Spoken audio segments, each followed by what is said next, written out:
لا الہ الا اللہ محمد رسول اللہ لا الہ۔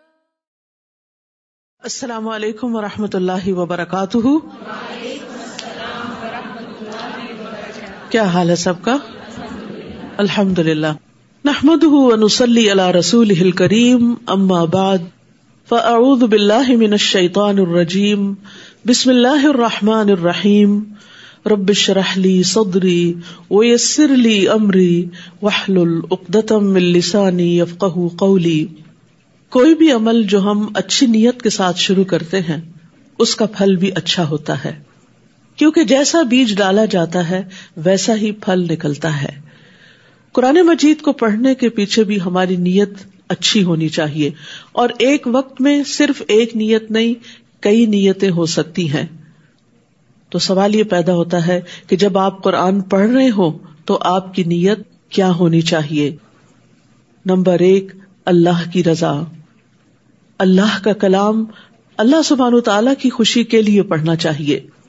پھر نمبر 2، نیکیوں میں اضافہ کرنے کے لیے۔ اس کو ایک تجارت سمجھیں کہ جیسے آپ ایک بزنس کرنے کے لیے آئے ہیں، کیونکہ قرآن مجید میں آتا ہے ان الذین یتلون کتاب اللہ واقاموا الصلاۃ وانفقوا مما رزقناہم سرا وعلانیۃ یرجون تجارۃ لن تبور۔ بے شک جو لوگ اللہ کی کتاب پڑھتے ہیں اور وہ نماز قائم کرتے ہیں اور اس میں سے جو ہم نے انہیں دیا پوشیدہ اور ظاہر خرچ کرتے ہیں، وہ ایسی تجارت کی امید رکھتے ہیں جو کبھی برباد نہ ہوگی۔ جو تجارت آپ کر رہے ہیں یہ کبھی بھی ضائع نہیں ہوگی، اس میں سے نفع ہی نفع نکلتا رہے گا۔ پھر دل کو آباد کرنے کی نیت سے، قرآن کے بغیر دل ویران ہو جاتے ہیں۔ قرآن کی مثال ایک بارش کی طرح ہے جو بنجر دلوں پہ پڑتی ہے تو دل پھلنے پھولنے لگتے ہیں۔ لہٰذا دلوں کو آباد کیجیے قرآن کے ساتھ۔ پھر دلوں کے اطمینان کے لیے پڑھیے الا بذکر اللہ تطمئن القلوب، دلوں کی شفا کے لیے وننزل من القرآن ما هو شفاء ورحمہ ورحمۃ للمؤمنین، اور ہم قرآن میں جو کچھ نازل کرتے ہیں وہ مومنوں کے لیے تو شفا اور رحمت ہے۔ لہٰذا شفا کی نیت سے بھی پڑھیے کہ اللہ سبحانہ وتعالی مجھے اس کی برکت سے شفا عطا فرما، روحانی جسمانی تمام بیماریوں کے لیے۔ اور پھر ہدایت کے لیے، کیونکہ قرآن کتاب ہدایت ہے۔ پھر ایمان میں اضافے کے لیے، قرآن کی قرأت ایمان میں اضافے کا ذریعہ بنتی ہے۔ پھر عبادت کی غرض سے کہ ہم اس مجلس میں جو بیٹھے ہیں تو اللہ کی عبادت کر رہے ہیں۔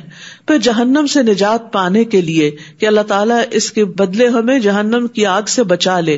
رسول اللہ صلی اللہ علیہ وسلم نے فرمایا اگر قرآن کو کسی چمڑے میں لپیٹ کر بھی آگ میں ڈال دیا جائے تو آگ اسے نہیں جلائے گی۔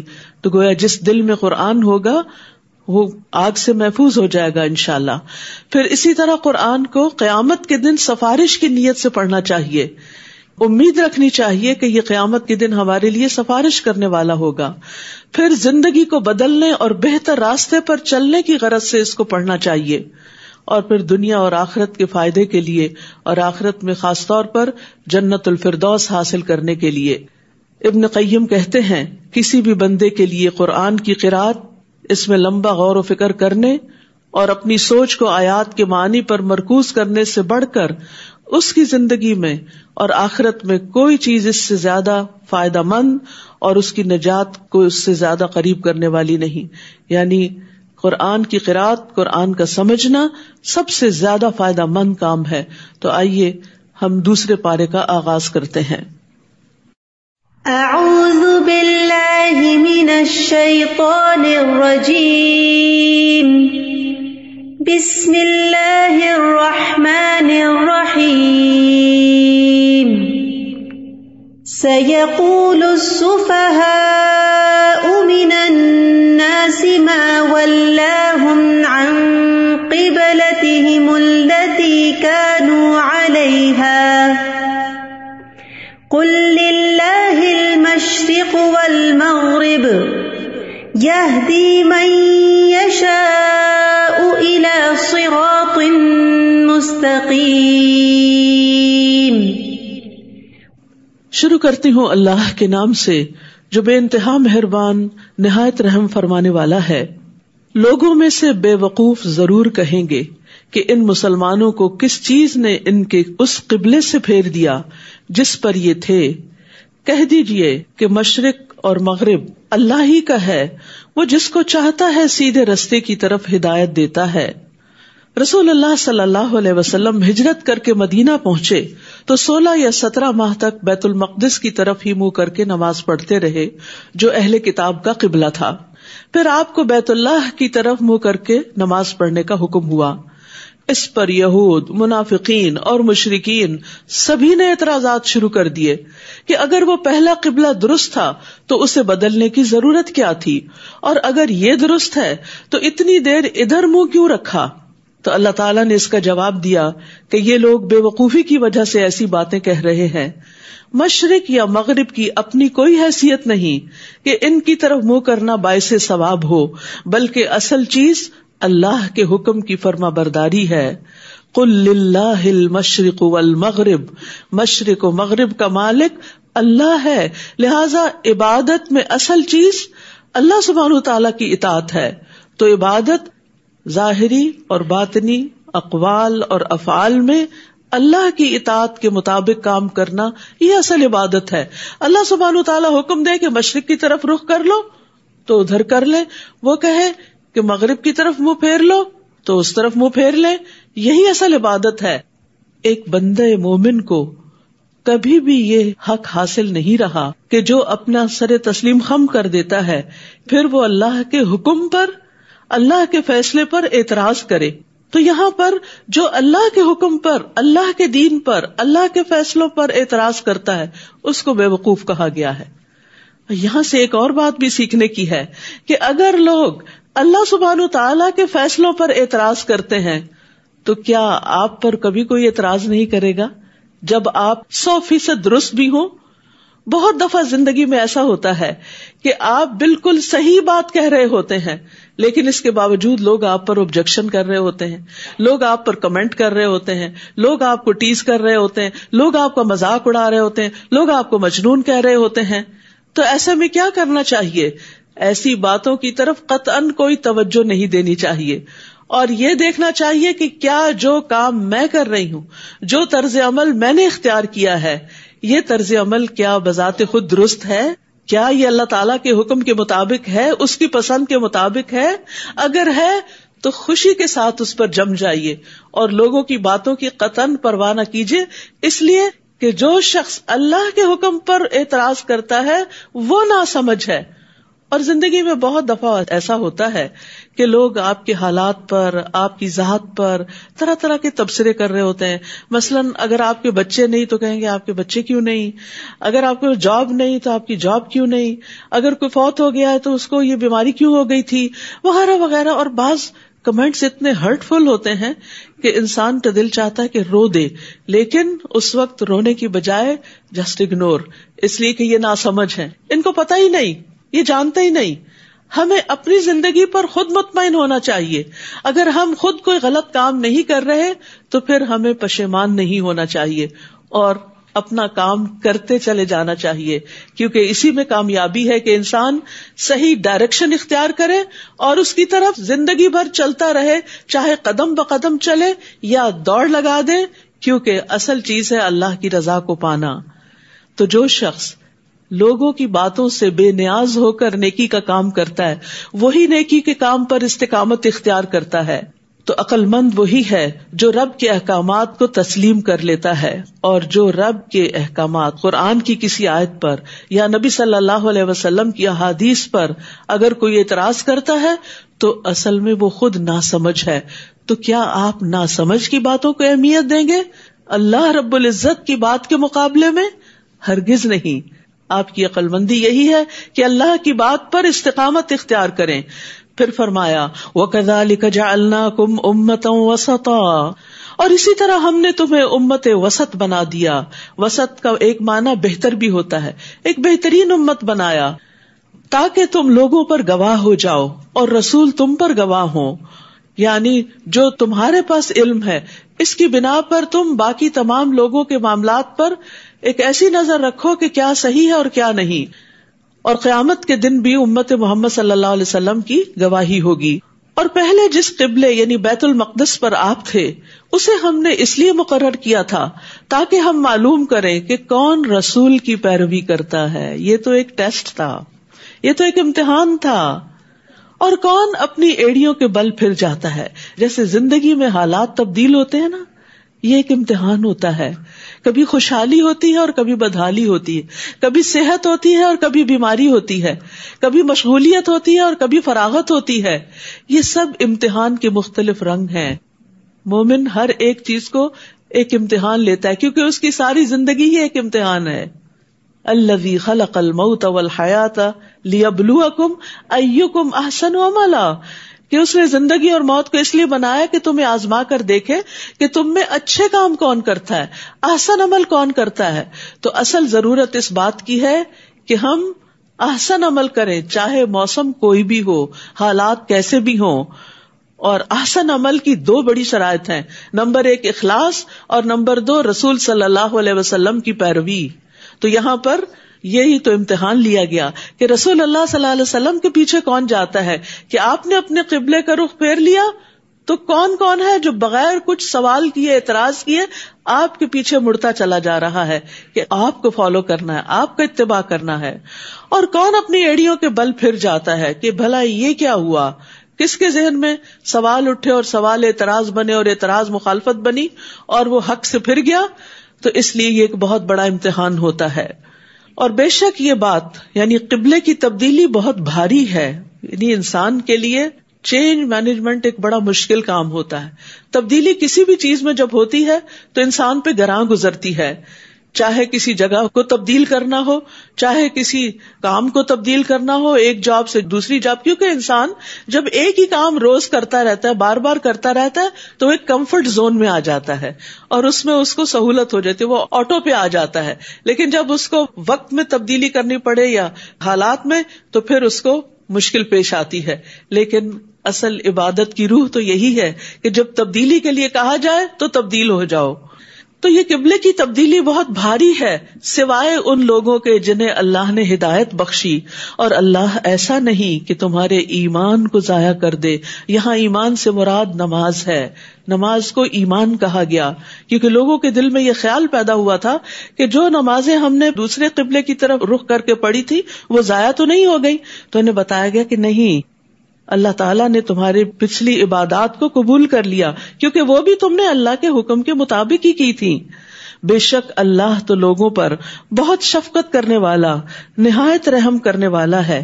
یعنی یہ اللہ تعالیٰ کی صفات ہیں. اور رأفت جو ہے, رؤوف کا لفظ جو ہے یہ رأفت سے ہے. رأفت رحمت کا سب سے آخری حصہ کہلاتا ہے. یعنی رأفت وہ مرحلہ ہے جو رحمت کے بعد آتا ہے. یعنی کہا جاتا ہے فلان رحیم کہ فلاں بڑا مہربان ہے, اور جب وہ رحمت شدت پکڑتی ہے تو پھر وہ رؤوف بھی ہو جاتا ہے. اور اللہ اپنے سارے بندوں کے ساتھ بڑا ہی مہربان ہے, سب سے بڑھ کر رحم کرنے والا ہے, ماں سے بھی زیادہ بندے پر رحم کرنے والا ہے, دنیا اور آخرت میں رحم فرمانے والا ہے, بندوں کے لیے ہدایت کی راہیں کھولنے والا ہے, اور بندوں کے دنیاوی امور میں آسانی فراہم کرنے والا ہے. ان ربکم لرؤوف الرحیم. پھر تبدیلی قبلہ کے کچھ مزید احکامات. قد نرى تقلب وجهك في السماء, یقیناً ہم آپ کے چہرے کا بار بار آسمان کی طرف اٹھنا دیکھ رہے ہیں. آپ کو بھی انتظار تھا کیونکہ آخری نبی کی نشانی یہی تھی کہ اس کا قبلہ بیت اللہ شریف ہوگا. سو ہم ضرور آپ کو اسی قبلے کی طرف پھیر دیں گے جسے آپ پسند کرتے ہیں. تو آپ اپنا چہرہ مسجد حرام کی طرف پھیر لیں, حکم آ گیا. اور تم سب بھی جہاں کہیں ہو بس اسی کی طرف اپنے چہرے پھیر لو. اور بے شک جن لوگوں کو کتاب دی گئی ہے وہ خوب جانتے ہیں کہ یقیناً وہ ان کے رب کی طرف سے حق ہے کہ آخری نبی کا قبلہ وہی ہوگا, اور جو عمل وہ کرتے ہیں اللہ ان سے ہرگز غافل نہیں. اور البتہ اگر آپ ان اہل کتاب کے پاس ہر نشانی بھی لے آئیں تو بھی یہ آپ کے قبلے کی پیروی نہیں کریں گے. یعنی جنہیں نہیں ماننا انہیں نہیں ماننا, اور نہ آپ ان کے قبلے کی پیروی کرنے والے ہیں, اور نہ ان میں سے بعض کے قبلے کی پیروی کرنے والا ہے. کیونکہ یہود صخرہ کی طرف رخ کرتے تھے اور نصارہ مشرقی حصے کی طرف رخ کیا کرتے تھے عبادت میں. فرمایا کہ ان کا تو اپنا قبلہ بھی مختلف ہے تو تم پر اعتراض کیوں؟ اور اگر آپ نے ان کی خواہشات کی پیروی کی باوجود اس کے کہ آپ کے پاس علم آ چکا تو یقیناً آپ تب ظالموں میں سے ہو جائیں گے. تو یاد رکھیے علم آنے کے بعد خواہشات کی پیروی کرنا اپنی جان پر ظلم کرنا ہے.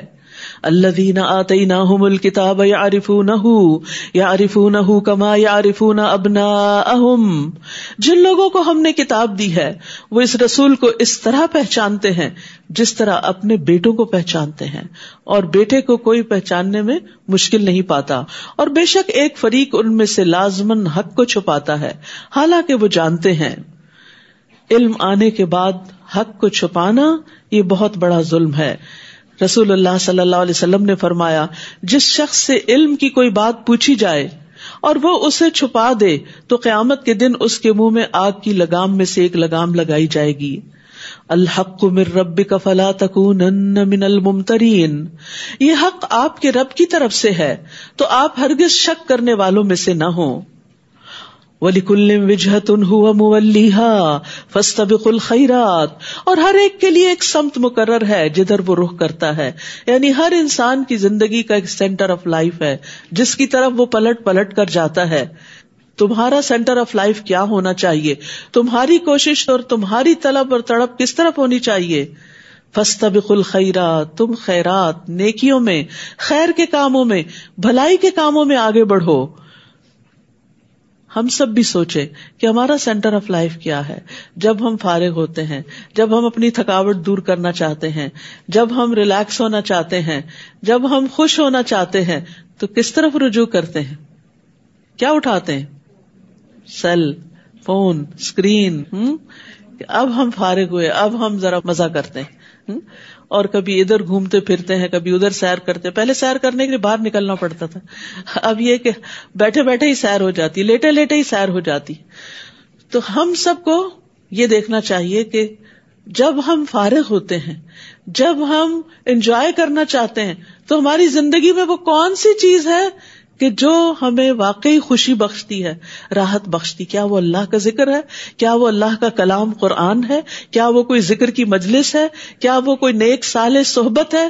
وہ کیا چیز ہے کہ جس کی طرف ہم دوڑتے ہیں؟ تو مومن کو نیکیوں کی طرف دوڑتے چلے جانا چاہیے کہ نیکی کا کوئی بھی کام ہو وہ شوق سے اس کی طرف بڑھے. اور فاستبقوا، سباق عربی میں کہتے ہیں دوڑ لگانے کو، یعنی جلدی چلو اس طرف. جہاں کہیں بھی تم ہوگے اللہ تم سب کو لے آئے گا. بے شک اللہ ہر چیز پر خوب قدرت رکھنے والا ہے. ضروری نہیں کہ ہر ایک کے لیے سیل ہی سب سے عام ہو. کچھ لوگوں کے لیے ان کا مال، ان کا بزنس، ان کی جاب بڑی اہم ہوتی ہے، ہر چیز اس کے گرد گھومتی ہے. کچھ لوگوں کے لیے ان کی اولاد بڑی اہم ہوتی ہے، وہ سارا وقت، ان کی توجہ، ان کی محبت، ان کا مال، ان کا وقت اسی کے اندر لگ رہا ہوتا ہے. تو دیکھیے کہ آپ کی زندگی میں کون سی چیز ہے جس میں آپ کا مال بھی لگ رہا ہے، آپ کی جان بھی لگ رہی، آپ کا وقت بھی لگ رہا، آپ کا شوق لگ رہا، آپ کا جذبہ، آپ کی ہر چیز وہاں انویسٹ ہو رہی ہے. اور وہ کیا ہونا چاہیے؟ فاستبقوا الخیرات. تو یہ کی ورڈ ہے آج کا، فاستبقوا الخیرات. نیکیوں کی طرف دوڑ لگانا میری زندگی کا مقصد ہے. اور آپ جہاں کہیں سے بھی نکلیں، نماز میں اپنا چہرہ مسجد حرام کی طرف کر لیں. اس پہ علماء کا اتفاق ہے کہ فرض نماز کے وقت کہیں پر بھی آپ ہوں، قبلے کی طرف رخ کرنا لازم ہے، اس کے بغیر نماز نہیں ہوتی. اور بے شک وہ آپ کے رب کی طرف سے یقیناً حق ہے، اور جو عمل تم کرتے ہو اللہ اس سے غافل نہیں ہے. اور جہاں کہیں سے بھی آپ نکلیں اپنا چہرہ مسجد حرام کی طرف پھیر لیں. اور تم سب جہاں بھی ہو اپنے چہرے اسی مسجد کی طرف پھیر لیا کرو تاکہ لوگوں کے پاس تمہارے خلاف کوئی حجت نہ رہے. مگر جن لوگوں نے ان میں سے ظلم کیا ہے تو ان سے نہ ڈرو اور مجھ سے ڈرتے رہو، اور تاکہ میں تم پر اپنی نعمت تمام کر دوں اور تاکہ تم ہدایت پا جاؤ. فلا تخشوہم واخشونی، لوگوں سے نہیں ڈرو، لوگوں سے نہیں ڈرو، اللہ سے ڈرو.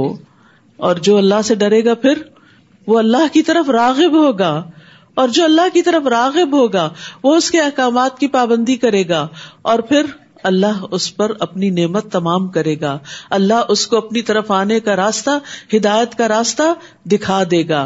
تو یاد رکھیے اللہ کی خشیت علم والوں کا شعار ہوتی ہے. انبیاء کی صفت وَيَخْشَوْنَهُ وَلَا يَخْشَوْنَ أَحَدًا إِلَّا اللَّهَ، کہ وہ اللہ سے ڈرتے ہیں اور اللہ کے سوا کسی سے نہیں ڈرتے. فرشتوں کی صفت وَهُم مِّن خَشْيَتِهِ مُشْفِقُونَ، کہ وہ اسی کے خوف سے ڈرنے والے ہیں. متقین کی صفت، متقین کون ہیں؟ وَذِكْرًا لِّلْمُتَّقِينَ الَّذِينَ يَخْشَوْنَ رَبَّهُم، جو اپنے رب سے ڈرتے ہیں.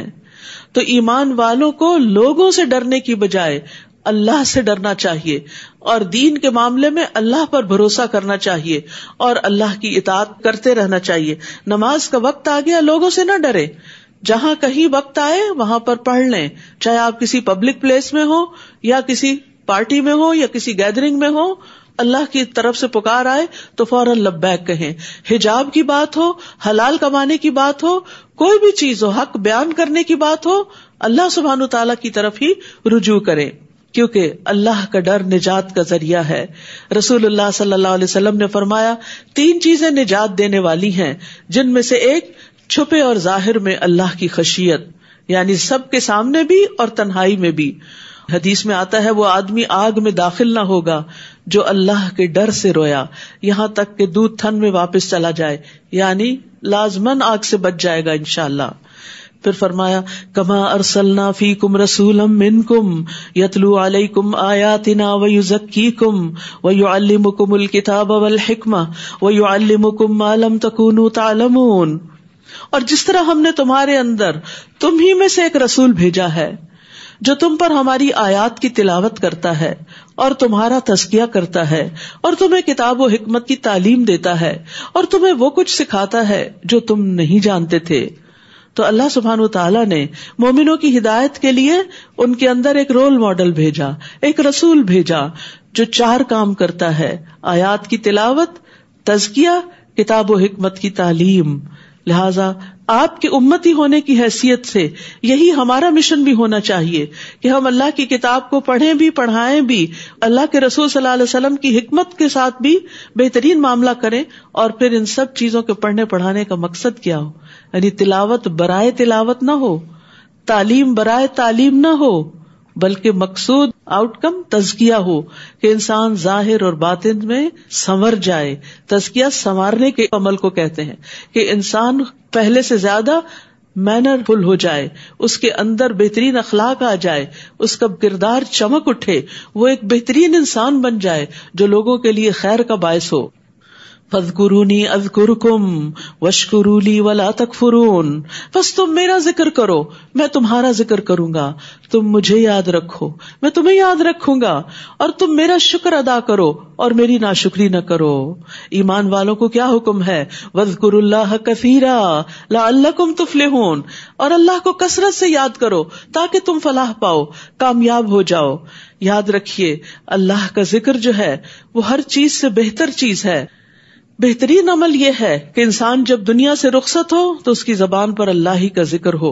اللہ کے ساتھ جب ملاقات ہو، انسان موت کے وقت میں جب اللہ کی طرف جا رہا ہو تو ذکر کرتا ہوا جائے، اللہ کو یاد کرتا ہوا جائے. اور اللہ تعالیٰ فرماتے ہیں میں اپنے بندے کے ساتھ ہوتا ہوں جب تک وہ مجھے یاد کرتا ہے اور میری یاد میں اپنے دونوں ہونٹ ہلاتا رہتا ہے. اور یہ بھی یاد رکھیے کہ جس طرح کا ذکر ہم کریں گے ویسا ہی ذکر ہمارا بھی ہوگا.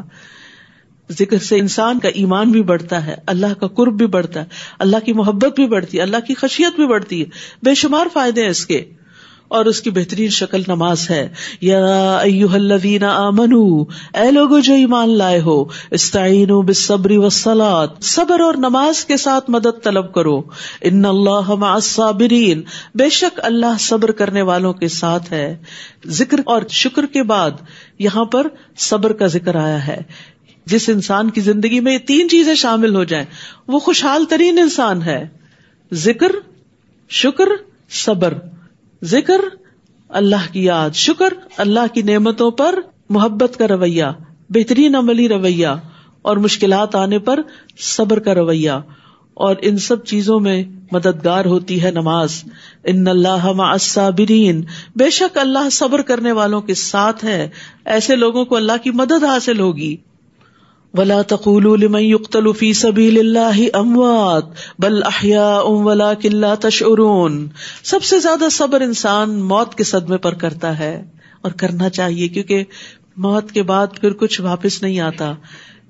تو یہاں پر شہادت کی بات کی گئی کہ جو لوگ اللہ کے راستے میں مارے جائیں انہیں مردہ نہ کہو. یعنی صبر کرنے کے لیے اصل میں چاہیے کیا ہوتا ہے؟ سب سے پہلے اپنی سوچ بدلنی ہوتی ہے. جب آپ کی تھنکنگ پازیٹو ہو جاتی ہے تو آپ کو صبر کرنا آ جاتا ہے. آپ کسی بھی حادثے، کسی بھی مصیبت کا مثبت رخ جب دیکھنے لگتے ہیں، اس میں خیر تلاش کرنے لگتے ہیں، تو آپ کا دل ٹھہر جاتا ہے، آپ کو صبر آ جاتا ہے. اسی لیے یہاں پر اللہ کے راستے میں موت کو زندگی کہہ کے، موت کو زندگی کا بالکل الٹ بات، تو اس سے صبر دلایا گیا، صبر کے لیے کلو دیا گیا. وہ زندہ ہیں، یعنی جو لوگ اللہ کی خاطر اپنی جان دے دیں وہ مرتے نہیں ہوتے، وہ زندہ ہیں. لیکن تم شعور نہیں رکھتے، تمہیں یہ بات سمجھ نہیں آتی کہ موت زندگی کیسے ہو سکتی ہے. اور یاد رکھو صبر تو زندگی بھر کرتے ہی رہنا پڑے گا، کیونکہ زندگی میں آزمائشیں آئیں گی. کون کون سی آزمائشیں؟ وَلَنَبْلُوَنَّكُمْ بِشَيْءٍ مِّنَ الْخَوْفِ وَالْجُوعِ وَنَقْصٍ مِّنَ الْأَمْوَالِ وَالْأَنفُسِ وَالثَّمَرَاتِ وَبَشِّرِ الصَّابِرِينَ. اور ہم تمہیں خوف اور بھوک اور مالوں اور جانوں اور پھلوں کی کمی میں سے کسی نہ کسی چیز کے ساتھ ضرور بس ضرور آزمائیں گے، اور صبر کرنے والوں کو خوشخبری دے دیجئے. یعنی کبھی خوف ہوگا جیسے دشمن کا خوف، فیوچر کا خوف، کبھی بھوک ہوگی کہ انسان کی کوئی جاب چلی جائے، کبھی فاقہ ہو جائے، کبھی مال کا نقصان ہو جائے، کبھی اولاد یا کسی جان کا نقصان ہو جائے، یعنی کوئی فوت ہو جائے عزیز پیارا. اور پھل تو ہر چیز کا آؤٹ کم ہوتا ہے کہ انسان کی ساری زندگی کی محنت کبھی اس کے سامنے برباد ہو جائے. پھل ہوتا ہے کسی بھی کام محنت کے بعد جو آخری نتیجہ ہوتا ہے، یعنی ساری زندگی ایک چیز پر کام کیا اور جب آخری نتیجہ آیا تو اس کا پھل کھانا نصیب نہ ہوا، تو وہ انسان کے لیے بڑا تکلیف دہ مرحلہ ہوتا ہے. تو اس سے بھی آزمائش ہو سکتی ہے. مثلاً والدین نے اپنے بچے کو بچپن سے بہت اچھی تربیت دی، پڑھایا لکھایا، اس کو ہر طرح کے قابل بنایا. جب وہ بڑا ہوا اس کی بہترین جاب لگ گئی کہ اچانک ایکسیڈنٹ میں فوت ہو، تو پھل چلا گیا. یعنی وہ محنتوں کا پھل تھا. اولاد سب سے بہترین پھل ہوتی ہے انسان کا، بہترین کمائی ہوتی ہے انسان کی. وہ چلا گیا، یہ کیا ہوا؟ پھر انسان کہتے ہیں یہ ایسا نہیں ہونا چاہیے. نہیں، آپ نے اس پر محنت کی، آپ کی محنت کا ایک لمحہ بھی ضائع نہیں ہوا. لیکن وہ تو اللہ کی امانت تھی، وہ تو جس کا تھا اس نے لے لیا، اعتراض نہیں کر سکتے. اب تو صبر کرنا ہوگا، اور جو صبر کرے گا اس کے لیے اجر ہی اجر ہے. کل قیامت کے دن صبر کرنے والوں کو اتنا بڑا اجر ملے گا کہ انسان اس کا اندازہ بھی نہیں کر سکتا. انما یوفی الصابرون اجرہم بغیر حساب. اس وقت انسان کہے گا کاش دنیا میں سارے بیٹے چلے جاتے. ایسا کہنا تو نہیں چاہیے، لیکن جب وہ اجر دیکھتا ہے انسان تو پھر سوچتا ہے کہ یہ کیا، میں کیا سمجھتا تھا، میں کس بھول میں تھا کہ وہ ضائع ہو گیا، وہ میری آنکھوں سے اوجھل ہوا تو کہیں ختم ہو گیا. نہیں، وہ اللہ نے اجر کی شکل میں سمیٹ لیا، لیکن شرط یہ ہے کہ اگر تم نے صبر کیا. تو یاد رکھیے کہ ہر انسان کی آزمائش ہوتی ہے کسی نہ کسی چیز سے. ہر شخص کبھی خوف کا شکار ہوتا ہے، جیسے موسیٰ خوف کا شکار ہوئی موسیٰ علیہ السلام کو دریا میں بہا کر. تمام انبیاء کسی نہ کسی طرح، جیسے موسیٰ علیہ السلام بنی اسرائیل کو لے کر نکلے تھے تو ڈر گئے سارے کے سارے. انا لمدرکون، فرعون ہی آگے ہمارے پیچھے مار ڈالیں گے ہمیں، اب تو ہم پھنس گئے، آگے دریا ہے پیچھے دشمن ہے. تو ایسی سچویشن زندگی میں آتی رہتی ہیں، لیکن صبر کرنے والوں کے لیے خوشخبری ہے، اس میں خیر کثیر ہے، بے حساب اجر ہے، مغفرت ہے. کون ہے صبر کرنے والے؟ صبر کا اظہار کیسے ہوگا؟ صبر کا اظہار رویے سے بھی ہوگا، صبر کا اظہار باتوں سے بھی ہوگا. سب سے پہلا جملہ جو منہ سے نکلنا چاہیے مصیبت آنے پر یا مصیبت کی یاد آنے پر، کیونکہ بعض اوقات مصیبتوں کی یادیں بڑی ستاتی ہیں، تکلیف دہ لمحے بہت ستاتے ہیں. تو ایسے موقع پر انا للہ و انا الیہ راجعون. الذین اذا اصابتهم مصیبۃ قالوا انا للہ و انا الیہ راجعون. وہ لوگ کہ انہیں جب کوئی مصیبت پہنچتی ہے تو کہتے ہیں کہ بے شک ہم اللہ ہی کے لیے ہیں اور بے شک ہم اسی کی طرف لوٹ کر جانے والے ہیں. یاد رکھیے جب انسان آخرت کو یاد کر لیتا ہے نا تو مصیبتیں ہلکی ہو جاتی. انا الیہ راجعون. بیٹا چلا گیا، ہم بھی جانے والے ہیں، ہم بھی تو جا رہے ہیں، ہم کتنے دن اور ہیں، وہ آگے چلا گیا، ہم پیچھے سے آ رہے ہیں، بس اتنی سی بات ہے. انا الیہ راجعون. یعنی جن لوگوں نے بھی آخرت کو یاد کیا، اپنی واپسی کے سفر کو یاد کیا، ان کے لیے مصیبتیں آسان ہو گئیں. اور ویسے بھی اللہ تعالیٰ اس دعا کے پڑھنے والے کو دنیا میں بھی بہترین نعم البدل عطا کرتے ہیں. اور اسی طرح اگر کسی کا چھوٹا، بڑے بچے کی تو بات میں نے کی، لیکن اگر چھوٹا سا پیارا سا منا سا بچہ فوت ہو جائے تو اللہ سبحانہ وتعالی فرشتوں سے پوچھتا ہے تم نے میرے بندے کے بیٹے کی روح قبض کر لی؟ وہ کہتے ہیں ہاں. پھر فرماتا ہے تم نے اس کے دل کا پھل لے لیا؟ وہ کہتے ہیں ہاں. تو اللہ تعالیٰ پوچھتا ہے میرے بندے نے کیا کہا؟ وہ کہتے ہیں اس نے تیری حمد بیان کی اور انا للہ و انا الیہ راجعون کہا. تو اللہ تعالیٰ فرماتا ہے میرے بندے کے لیے جنت میں گھر بنا دو اور اس کا نام بیت الحمد رکھو. تو یاد رکھیے انا للہ کے ساتھ اور کیا پڑھنا ہوتا ہے؟ الحمد للہ. الحمد للہ، اللہ میں راضی ہوں، اس پر بھی تیرا شکر ہے. نبی صلی اللہ علیہ وسلم صرف نعمت ملنے پر شکر نہیں کرتے تھے، تکلیف آنے پر بھی شکر کرتے تھے. الحمد للہ علی کل حال، اس میں بھی کوئی خیر ہے، اس میں بھی کوئی بھلائی ہے. خضر نے اس چھوٹے بچے کی جان لے لی تھی جو بڑے ہو کے ماں باپ کو بہت ستانے والا تھا. ہمیں نہیں پتا ہوتا کہ جو چیز ہم سے لی جا رہی ہے وہ ہمارے لیے کتنی بہتری کا باعث ہے. فرمایا یہی وہ لوگ ہیں جن پر ان کے رب کی طرف سے نوازشیں اور رحمت ہے، اور یہی لوگ ہدایت پانے والے ہیں. سبحان اللہ. 3 نعمتیں صبر کرنے والوں کو، اللہ کی رضا، اللہ کی رحمت اور ہدایت. اب صبر کی ایک عظیم ترین مثال حضرت ہاجر، جن کو ابراہیم علیہ السلام تنہا مکہ کی بے آب و گیا وادی میں چھوڑ آئے تھے، چھوٹے سے مننے سے بچے کے ساتھ، اور خود چلے گئے تھے صرف اللہ کے حکم سے. نہ وہاں کھانا تھا، نہ پانی تھا، نہ کوئی ٹھکانا تھا، نہ کوئی گھر تھا، نہ کوئی دھوپ سے بچنے کی جگہ تھی، اور نہ رات کو سونے کے لیے کوئی بیڈ روم تھا، کچھ بھی نہیں تھا. لیکن اس نیک بندی نے اللہ کے حکم سے صبر کیا اور خوشی خوشی وہ دن کاٹے، تنہا بچے کے ساتھ نہیں. آج آپ دیکھیں کہ جو سنگل مدرز ہوتی ہیں ان کی زندگی کتنی مزریبل ہو جاتی ہے صرف یہ سوچ سوچ کے کہ ہمارے ساتھ یہ کیوں ہو گیا. لیکن یاد رکھیے ہر چیز کسی حکمت کے تحت ہوتی ہے، کوئی وجہ ہوتی ہے. اللہ تعالیٰ زندگی میں آپ کو کچھ دینا چاہ رہے ہوتے ہیں. جب کچھ لیا جاتا ہے تو ایسا نہیں صرف لیا جاتا ہے، اس کے بدلے کچھ دیا بھی جاتا ہے. ان مع العسر یسرا بھی ہوتا ہے. تو اگر کسی پر ایسی کوئی تکلیف آ جائے تو وہ حضرت ہاجر کی کہانی یاد رکھے کہ انہوں نے وہ تنہا وقت کیسے گزارا تھا، انہوں نے بچے کی تربیت کیسے کی تھی. آج کی مائیں ہر وقت یہی رونا روتی رہتی، باپ تربیت میں کوئی حصہ نہیں ڈالتا، وہ بچوں کو کچھ نہیں کہتا، سارا کچھ مجھے ہی کرنا پڑتا ہے، مجھے ہی سمجھانا ہوتا ہے، مجھے ان کے ٹینٹرمز دیکھنے ہوتے ہیں. نہیں، سارا اجر بھی تو آپ ہی کے لیے ہے. لمحے لمحے پر اجر ہے اس صبر پر، اس تربیت پر، اس تکلیف پر. تو جو لوگ اللہ کی خاطر یہ صبر کر جاتے ہیں پھر اللہ ان کے قدموں کے نشانوں کو بھی یادگار بنا دیتا ہے. جس طرح ہاجرہ علیہ السلام کے قدموں کے نشان صفا مروہ میں جو پڑے، آج بڑے بڑے لوگ اس کی پیروی کرتے ہیں.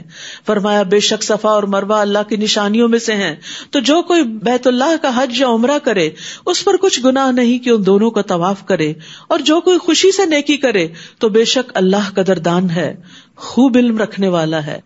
بے شک جو لوگ ہماری نازل کردہ واضح آیات اور ہدایت کو چھپاتے ہیں بعد اس کے کہ ہم نے ان کو اپنی کتاب میں لوگوں کے لیے کھول کر بیان کر دیا ہے، ایسے ہی لوگوں پر اللہ لعنت کرتا ہے، اور تمام لعنت کرنے والے بھی ان پر لعنت کرتے ہیں، مگر وہ لوگ جنہوں نے توبہ کی اور اصلاح کر لی اور کھول کر بیان کر دیا، تو یہی لوگ ہیں جن کی توبہ میں قبول کرتا ہوں، اور میں بہت توبہ قبول کرنے والا، نہایت رحم کرنے والا ہوں. بے شک وہ لوگ جنہوں نے کفر کیا اور وہ کفر ہی کی حالت میں مر گئے، یہی وہ لوگ ہیں جن پر اللہ کی اور فرشتوں کی اور لوگوں کی سب کے سب کی لعنت ہے. یعنی وہ اللہ کی رحمت سے محروم ہیں. جو اللہ کا انکار کرتے ہوئے دنیا سے جائیں، جو آخرت کا انکار کر کے دنیا سے جائیں، جو فرشتوں کا انکار کر کے دنیا سے جائیں، جو تقدیر کا انکار کر کے دنیا سے جائیں، کیونکہ بیسک فیتھ کے جو پلرز ہیں ان میں سے کسی ایک پلر کا بھی انکار انسان کو کفر سے دوچار کر دیتا ہے. خالدین فیہا، ہمیشہ اس میں رہنے والے ہیں، نہ تو ان سے عذاب ہلکا کیا جائے گا اور نہ ہی وہ مہلت دیے جائیں گے. وَإِلَٰهُكُمْ إِلَٰهٌ وَاحِدٌ لَا إِلَٰهَ إِلَّا هُوَ الرَّحْمَٰنُ الرَّحِيمُ، اور تم سب کا الہ ایک ہی الہ ہے، اس کے علاوہ، اس کے سوا کوئی الہ برحق نہیں، وہ بہت مہربان ہے، نہایت رحم کرنے والا ہے. تو یاد رکھیے ہم سب کا معبود ایک الہ، ایک رب ہے، اس کے سوا کوئی اور اس کی عبادت میں، اس کی صفات میں، اس کے کمالات میں، جمالات میں شریک نہیں.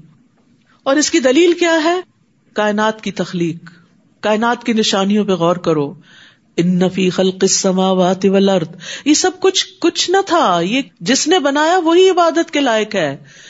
بے شک آسمانوں اور زمین کی پیدائش میں، اور رات اور دن کے ایک دوسرے کے پیچھے آنے جانے میں، اور ان کشتیوں میں جو سمندر میں ان چیزوں کو لے کر چلتی ہیں جو لوگوں کو نفع دیتی ہیں، اور اس پانی میں جس کو اللہ نے آسمان سے اتارا، پھر اس سے زمین کو اس کی موت کے بعد زندہ کیا، اور اس میں ہر قسم کے جاندار پھیلا دیے، اور ہواؤں کی گردش میں اور بادلوں میں جو آسمان اور زمین کے درمیان مسخر ہیں، پانی سے بھرے ہوئے، تمہارے سر پہ نہیں گرتے.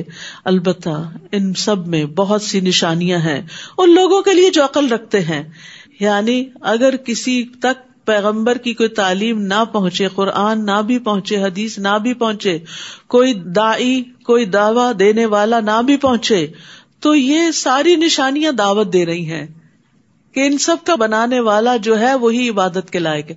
اسی کے آگے سر جھکاؤ، اسی کو یاد کرو، اسی کے لیے نماز اور اسی کے لیے قربانی اور اسی کے لیے صدقہ اور اسی کے لیے ساری نیکیاں کرو. تمہارے سارے کے سارے اعمال اسی کی محبت میں ہونے چاہیے. اور لوگوں میں سے بعض ایسے ہیں جو اللہ کے سوا دوسروں کو اس کا مد مقابل بنا لیتے ہیں اور ان سے ایسی محبت کرتے ہیں جیسی محبت اللہ سے کرنی چاہیے. تو یاد رکھیے، مخلوق کی محبت، چاہے وہ آسمان و زمین کی ہو، چاہے وہ کسی انسان کی ہو یا کسی بت کی ہو، مخلوق کی محبت اگر حد سے بڑھ جائے اور اللہ کی محبت سے زیادہ ہو جائے تو وہ شرک فی المحبہ ہو جاتا ہے. تو اس سے بچنے کی ضرورت ہے، کیونکہ اللہ سبحانہ تعالیٰ فرماتے ہیں والذین آمنوا اشد حبا للہ، اور وہ جو ایمان لائے وہ اللہ کی محبت میں سب سے زیادہ شدید ہیں، سب سے آگے ہے اللہ کی محبت میں. اپنے دلوں کا جائزہ لیجئے، اپنے اندر جھانک کر دیکھیے کہ آپ کی زندگی میں سب سے زیادہ اہم کون ہے، آپ سب سے زیادہ کس کو یاد کرتے ہیں، آپ سب سے زیادہ کس کے ساتھ بات کر کے خوش ہوتے ہیں، آپ سب سے زیادہ کس پہ بھروسہ کرتے ہیں، کس کے سپرد اپنے معاملات کرتے ہیں. جب آپ پر کوئی تکلیف آتی ہے تو آپ کس کو یاد کرتے ہیں، جب آپ کو کوئی خوشی ملتی ہے تو سب سے پہلے کس کو یاد کرتے ہیں، جب آپ کو کوئی مال ملتا ہے تو سب سے پہلے کس کے لیے نکالتے ہیں، کس کے لیے جمع کرتے ہیں، کس کے لیے صدقہ خیرات کرتے ہیں. تو جس کے لیے آپ یہ سب کچھ کرتے ہیں وہی آپ کا محبوب ہے اور وہی آپ کا معبود ہے. جو سب سے بڑا محبوب ہوتا ہے وہی اصل میں معبود ہوتا ہے. تو اس لیے اگر اللہ کو معبود مانا ہے تو پھر سب سے بڑھ کر محبت بھی اللہ سے ہونی چاہیے. اور پھر جس سے محبت ہوتی ہے اس کے لیے انسان بڑی بڑی قربانیاں کر جاتا ہے، باقی چیزوں کو پیچھے رکھتا ہے، اس کو آگے رکھتا ہے، اس کی پسند ناپسند کو سامنے رکھتا ہے. اور جو ایمان لائے وہ اللہ کی محبت میں سب سے زیادہ شدید ہیں. اور کاش دنیا میں دیکھ لیں وہ لوگ جنہوں نے ظلم کیا، وہ جب عذاب دیکھیں گے کہ قوت ساری کی ساری اللہ ہی کے لیے ہے، اور بے شک اللہ شدید عذاب دینے والا ہے. تو یاد رکھیے، اللہ کی محبت انسان کے اعضاء پر بھی ظاہر ہوتی، انسان کے معاملات پر بھی ظاہر ہوتی، یعنی لوگوں کے ساتھ جب معاملہ کرتا ہے اس میں بھی ظاہر ہوتی، انسان کے سب کاموں میں چھلکتی ہے. یعنی جب انسان کے دل میں اللہ کی محبت آتی ہے تو انسان اللہ کی اطاعت میں بہت محنت کرنے لگتا ہے، اللہ کے دین کی خدمت کے لیے چاقو چوبند ہو جاتا ہے، وہ اللہ کی رضا کو حاصل کرنے کا حریص ہو جاتا ہے. صرف شوق نہیں، حرص ہو جاتی ہے کہ اللہ میرا کسی طرح راضی ہو جائے. وہ اس کے ساتھ سرگوشیاں کرنے میں لذت حاصل کرتا ہے، وہ اللہ کے فیصلوں پر راضی ہو جاتا ہے، اسے اللہ کی ملاقات کا شوق لگ جاتا ہے کہ کب اللہ سے ملاقات ہوگی. اسے اللہ کے ذکر سے انس حاصل ہوتا ہے، اس کے ذکر کے بغیر اس کو وحشت ہونے لگتی ہے. وہ لوگوں سے دور بھاگتا ہے تاکہ تنہائی میں اللہ کو یاد کر سکے. وہ تنہائیوں کو پسند کرتا ہے، اس کے دل سے دنیا کی محبت نکل جاتی ہے، اس کے دل میں ہر اس شخص کی محبت آتی ہے جو اللہ سے محبت کرتا ہے. قدرتی طور پر وہ اس شخص کی طرف کھنچنے لگتا ہے جو اللہ سے محبت کرتا ہے. اس کے دل میں اس کام کی محبت آ جاتی ہے جو اللہ کا پسندیدہ کام ہوتا ہے. وہ اللہ کو سارے کے سارے غیر اللہ پر ترجیح دیتا ہے. پھر فرمایا استبرأ الذین اتبعوا من الذین اتبعوا، جب بیزار ہو جائیں گے وہ لوگ جن کی پیروی کی گئی ان لوگوں سے جنہوں نے پیروی کی تھی. یعنی جن لوگوں سے وہ شدید محبت کرتے تھے وہ قیامت کے دن بیزاری دکھائیں گے اور وہ عذاب دیکھ لیں گے اور ان کے تعلقات رشتے سب ختم ہو جائیں گے، کوئی کسی کے کام نہ آئے گا۔ اور جنہوں نے پیروی کی وہ حسرت سے کہیں گے کاش ہمارے لیے ایک بار دنیا میں واپسی ہو، تو جس طرح یہ ہم سے بیزار ہو رہے ہیں ہم بھی اسی طرح ان سے بیزار ہوں۔ اس طرح اللہ ان کے اعمال ان پر حسرتیں بنا کر انہیں دکھائے گا اور وہ آگ سے نکلنے والے نہیں۔ یعنی نافرمان لوگ، شرک کرنے والے لوگ، دنیا کی محبت میں غرق اور غیر اللہ کی محبت میں غرق لوگ موت کے وقت بھی حسرت کا شکار ہوں گے اور قبر میں بھی حسرت کا شکار ہوں گے اور آخرت میں تو ہوں گے ہی ہوں گے۔ اس کے بعد اللہ سبحانہ وتعالیٰ کچھ احکامات دیتے ہیں۔ سورۃ البقرہ بڑی جامع سورت ہے۔ حضرت عمر رضی اللہ عنہ نے یہ سورت 12 سال میں پڑھی تھی، اور جس دن ان کی سورت مکمل ہوئی تھی انہوں نے ایک بہت بڑا اونٹ ذبح کیا تھا خوشی میں۔ پھر اس کے بعد ان کے بیٹے عبداللہ بن عمر نے یہ سورت 8 سال میں سمجھی تھی۔ ہم چاہتے ہیں 2.5 دن میں ہو جائے، چلیے نہ ہونے سے تو بہتر ہے، لیکن انشاءاللہ اس کے بعد ایک طویل عرصہ بھی اس کے ساتھ گزاریں انشاءاللہ، کیونکہ اس میں حلال و حرام بھی ہے اور اس میں عقیدہ بھی ہے اور اخلاق بھی ہے، یعنی دین کی ایک جامع شکل اگر سورۃ البقرہ پڑھ لی جائے تو دین پورا سمجھ میں آ جاتا ہے۔ یا ایھا الناس کلوا مما فی الارض حلالا طیبا، اے لوگو، سب کو بتایا جا رہا ہے، سب کے فائدے کی بات ہے، زمین میں جو بھی حلال اور طیب چیزیں ہیں کھاؤ اور شیطان کے قدموں کی پیروی نہ کرو، بے شک وہ تمہارا کھلا دشمن ہے۔ کھانے کے 2 اصول دے دیے گئے، حلال ہو، طیب ہو، عمدہ ہو، خوش ذائقہ ہو، اور اللہ سے دعا بھی کرنی چاہیے، اللہم انی اسألک علما نافعا ورزقا طیبا وعملا متقبلا، اور اللہم اکفنی بحلالک عن حرامک واغننی بفضلک عمن سواک۔ پھر فرمایا انما یأمرکم بالسوء والفحشاء، یقیناً وہ تمہیں برائی اور بے حیائی کا حکم دیتا ہے، کون؟ شیطان، اور یہ کہ تم اللہ کے بارے میں ایسی بات کہو جو تم جانتے نہیں ہو۔ اور جب ان سے کہا جاتا ہے کہ اس کی پیروی کرو جو اللہ نے نازل کیا، تو کہتے ہیں نہیں، بلکہ ہم تو اسی کی پیروی کریں گے جس پر ہم نے اپنے باپ دادا کو پایا۔ کیا اگرچہ ان کے باپ دادا کچھ عقل نہ رکھتے ہوں اور نہ ہدایت یافتہ ہوں، پھر بھی ان کی پیروی کریں گے؟ اور ان لوگوں کی مثال جنہوں نے کفر کیا اس شخص کی مثال کی طرح ہے جو اس کو آواز دے جو پکار اور آواز کے سوا کچھ نہ سنتا ہو۔ یعنی غیر اللہ کو پکارنا ایسے ہی ہے، وہ بہرے ہیں، گنگے ہیں، اندھے ہیں، بس وہ عقل سے کام نہیں لیتے۔ پھر ایمان والوں کو خاص طور پر خطاب کیا گیا، یا ایھا الذین آمنوا کلوا من طیبات ما رزقناکم واشکروا للہ ان کنتم ایاہ تعبدون، اے لوگو جو ایمان لائے ہو، کھاؤ اس میں سے جو پاکیزہ چیزیں ہم نے تمہیں بطور رزق عطا کی ہیں۔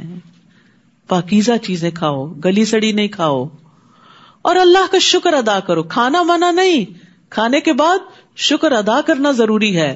اگر تم اسی کی عبادت کرتے ہو تو 2 چیزیں عبادت میں شامل ہو گئیں، طیب کھانا بھی عبادت اور کھا کر شکر ادا کرنا بھی عبادت۔ عبادت صرف نماز روزہ ہی نہیں، کھانا پینا بھی عبادت ہے۔ اس نے تو تم پر صرف مردار اور خون اور سور کا گوشت اور جس چیز پر اللہ کے سوا کسی اور کا نام پکارا جائے حرام کر دیا ہے۔